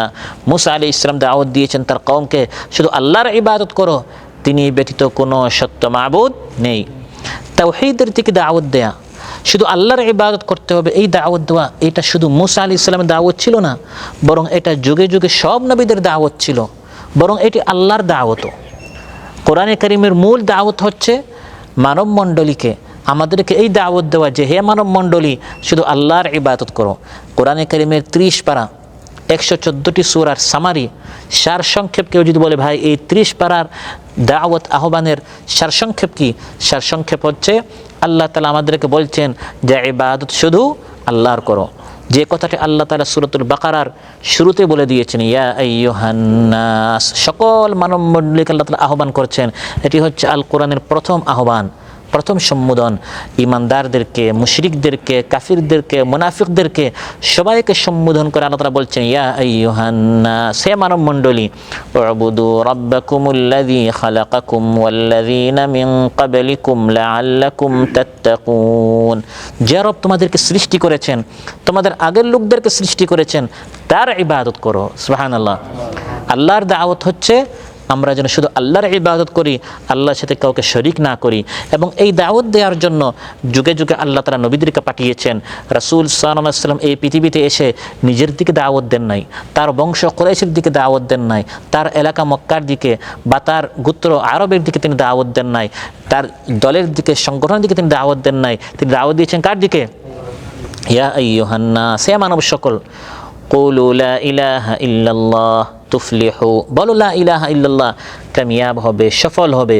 যখন সুযোগ পেয়েছেন, যখনই তিনি কোন একটি চান্স পেয়েছেন, সময় পেয়েছেন, বড়দেরকে, মেজদেরকে, ছোটদেরকে সবাইকে দাওয়াত দিয়েছেন আল্লাহর দিকে, আপনদেরকে, নিজ দেশীদেরকে, ভিনদেশীদেরকে। ভিনদেশীরা যখন হজ করতে আসতো মক্কায় দাওয়াত দিতেন কুলু লা ইলাহা ইল্লাল্লাহ, বলো আল্লাহ ছাড়া কোনো সত্য মাবুদ নেই। ছোটো ছোটো বাচ্চাদেরকে, যেমন ইবনে আব্বাস রাদিয়াল্লাহু আনহু ছোটো বাচ্চা ছিলেন, সুযোগ পেয়েছেন দাওয়াত দেওয়া শুরু করলেন। ইদা সাআলতা ফাসআলিল্লাহ ওয়া ইদা ইসতাআনতা ফাসতাইন বিল্লাহ, ছোট্ট বাচ্চা ইবনে আব্বাস রাদিয়াল্লাহু আনহুকে তিনি বলছেন, যখন তুমি চাইবে আল্লাহর নিকট চাইবে, সাহায্য প্রার্থনা করবে, আল্লাহর নিকট সাহায্য প্রার্থনা করবে, সাহায্য চাওয়া, আশ্রয় চাওয়া, ইবাদত করা, সাজদা করা, রুকু করা, আসামির মতো দণ্ডায়মান হওয়া, এগুলো সব আল্লাহর হক, শুধু আল্লাহর ইবাদত করতে হবে। ইন্নামা ইলাহুকুমুল্লাহুল্লাযী লা ইলাহা ইল্লাহু ওয়াসিআ কুল্লা শাইইন ইলমা। শুধু মুসা আলাইহিস সালাম বা শুধু রাসূল সাল্লাল্লাহু আলাইহি ওয়াসাল্লাম এরকম দুই একজন নবী আল্লাহর দিকে দাওয়াত দিয়েছেন তা নয়, নাম নিয়ে নিয়ে আল্লাহ তাআলা বলেছেন আমি অসংখ্য অগণিত নবীকে এই পৃথিবীতে পাঠিয়েছি, সবাই দাওয়াত দিয়েছেন আল্লাহর দিকে। আজ পৃথিবীতে কত লক্ষ কোটি খ্রিস্টান রয়েছে যারা আল্লাহকে বাদ দিয়ে তাদের নিকট প্রেরিত নবী ঈসা আলাইহিস সালামের পূজা করা শুরু করলো, অথচ ঈসা আলাইহিস সালাম একদিনও তাদেরকে বলে নাই আমার পূজা করো। তিনি এসেছেন তাদেরকে নিজের পূজা নয় বরং আল্লাহর ইবাদতের দিকে আহ্বান করার জন্য। কোরআনের মধ্যে আল্লাহ বলে দিয়েছেন ঈসা আলাইহিস সালামের দাওয়াত কি ছিল, ওয়াকালাল মাসীহু ইয়া বানি ইসরাঈল আ'বুদুল্লাহা রাব্বী ওয়া রাব্বাকুম। মাসীহ ঈসা আলাইহিস সালাম মরিয়মের পুত্র, তিনি বলেছেন ইয়া বানি ইসরাঈল, হে বনি ইসরাঈল, তু'বুদুল্লাহ আল্লাহর ইবাদত করো, রাব্বি ওয়া রাব্বাকুম যিনি আমার রব যিনি তোমাদের রব। তোমরা যদি আল্লাহর ইবাদত বাদ দিয়ে আমি ঈসার পূজা করো তাহলে তোমরা আমি ঈসাকে আল্লাহর শরীক বানিয়ে ফেললে, আল্লাহর অংশীদার পার্টনার সমান বানিয়ে ফেললে। আর আল্লাহর সাথে শিরিক করলে এই গুনাহ আল্লাহ মাফ করেন না। যে আল্লাহর সাথে শিরিক করবে এই বান্দাকে আল্লাহ তাআলা জান্নাত থেকে বের করে জাহান্নামে নিক্ষেপ করবেন, তার জন্য জান্নাত হারাম হয়ে যাবে, জাহান্নাম ওয়াজিব হয়ে যাবে। নাউযুবিল্লাহ। ইন্নাহু মান ইউশরিক বিল্লাহ ফাকাদ হারামাল্লাহু আলাইহিল জান্নাতা ওয়া মাওয়াহুন নার ওয়া মা লিয-যালিমিনা মিন আনসার। যে আল্লাহর সাথে শিরিক করবে আল্লাহ তাআলা বলেন তার উপর জান্নাত হারাম হয়ে যাবে, জাহান্নাম অবধারিত হয়ে যাবে। শয়তান এটাই চায় মানুষ দ্বারা একটা শিরিক করা হোক, একটা বার যদি এই মানুষটাকে শিরিক করানো যায় শয়তান নিশ্চিত হয়ে যায় এই বান্দাটা জাহান্নামে চলে যাবে। আর এই মানুষকে দিয়ে সে চুরি ডাকাতি অন্য খারাপ কাজ করানোর তার টেনশন নেই, করলে করুক, না করলে সে তো জাহান্নামে এমনিই যাবে, তখন গিয়ে সে আরেকজনকে ধরে। কোরআনের মধ্যে আল্লাহ বলেছেন শয়তানের প্রথম টার্গেট হচ্ছে কামাসালিশ শাইতানি ইয ক্বালা লিল ইনসানি কফুর। শয়তানের টার্গেট হচ্ছে এই মানুষটাকে যেন আল্লাহর ইবাদত থেকে একটাবার কুফরি করানো যায়, শিরিক করানো যায়। উকফুর, সে মানুষকে বলে কুফরি করো। ফালাম্মা কাফারা ক্বালা ইন্নী বারীউম মিনকা ইন্নী আখাফুল্লাহ রাব্বাল আলামিন। যখন মানুষ কুফরি করে ফেলে তখন শয়তান আত্মগোপনে চলে যায়, তখন শয়তান আর ধরা দেয় না, তখন সে আরেকজনকে ধরতে যায়, তখন সে এই মানুষকে ছেড়ে চলে যায়, কারণ এই মানুষটা শিরিক করার কারণে সে তো নিশ্চিত জাহান্নামে চলে যাবে। এজন্য সম্মানিত ভাইরা, ইবাদত শুধু আল্লাহ তাআলার করতে হবে, ইবাদতের ক্ষেত্রে আল্লাহর সাথে কাউকে শরীক করা যাবে না। এটাই ছিল যুগে যুগে প্রত্যেক নবীর দাওয়াত। মুসা আলাইহিস সালাম আল্লাহ বলেন, তিনি আলোচ্য আয়াতে বলেছেন ইন্নামা ইলাহুকুমুল্লাহ, তোমাদের রব, তোমাদের ইলাহ হচ্ছেন একমাত্র আল্লাহ তাআলা।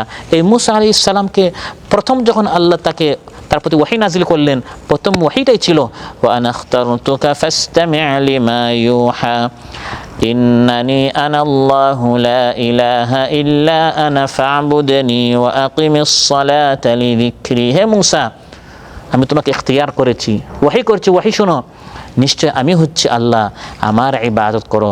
অতএব রব বাসুর নয়, মূর্তি নয়, বস রব হচ্ছেন কে? মাবুদ হচ্ছেন আল্লাহ তাআলা। ইন্নামা ইলাহুকুমুল্লাহুল্লাযী লা ইলাহা ইল্লা হুয়া ওয়াসিআ কুল্লা শাইইন ইলমা। শেষের আয়াতে শিক্ষা দেয়া হচ্ছে তোমাদের রব হচ্ছেন একমাত্র আল্লাহ তাআলা, যিনি ছাড়া কোনো মাবুদ নেই, তিনি সব কিছু জানেন, সব কিছুর ইলমকে, সব কিছু তার ইলম দ্বারা তিনি পরিব্যাপ্ত করে আছেন। সম্মানিত ভাইরা, আজকের আলোচনা এখান থেকে যতটুকু আমরা শিখতে পারলাম, জানতে পারলাম এই ঘটনা থেকে, সেটি হচ্ছে আল্লাহ তাআলা আমাদের প্রতি অনেক অনুগ্রহ করেছেন। সেই অনুগ্রহের সেই অনুগ্রহের দাবি হচ্ছে আল্লাহর শুকরিয়া আদায় করতে হবে। শুকরিয়া আদায় করতে হলে আমাদের জানতে হবে, যদি না জানি মূর্খতার কারণে এ ধরনের সামিরি শয়তান আমাদের নিকট অনেক রয়েছে, তারা আমাদেরকে পথভ্রষ্ট করতে পারে, গুমরাহ করতে পারে। চোখ খুলতে হবে, সাবধান থাকতে হবে, কোরআনটা পড়তে হবে, সুন্নাহ পড়তে হবে, নিজের ঈমান, জাতির ঈমান, পরিবারের ঈমান আমাদের বাঁচাতে হবে। আল্লাহ সুবহানাহু ওয়া তাআলা আমাদেরকে আমৃত্যু কোরআন অধ্যয়ন করার, পড়া, জানার, বুঝার তৌফিক দান করুন এবং সে অনুযায়ী জীবন গঠন করার তৌফিক দান করুন। আমাদের মধ্যে যারা অসুস্থ রয়েছেন আল্লাহ তাআলা সুস্থ করে দেন, যারা ঋণগ্রস্ত ঋণ পরিশোধ করার তৌফিক দান করেন, যার যে পেরেশানি আল্লাহ তাআলা পেরেশানি মুক্ত করুন। আসসালামু আলাইকুম ওয়া রাহমাতুল্লাহি ওয়া বারাকাতুহু। কি হবে নামাজ রোজা ইমানদারির বড়াই করে, যদি ওই খোদার কোরআন নর্দমাতে থাকে পড়ে। মসজিদের কোণে বসে জিকির যতই করো কষে, এভাবে যায় না পাওয়া আল্লাহকে, এভাবে যায় না পাওয়া আল্লাহকে।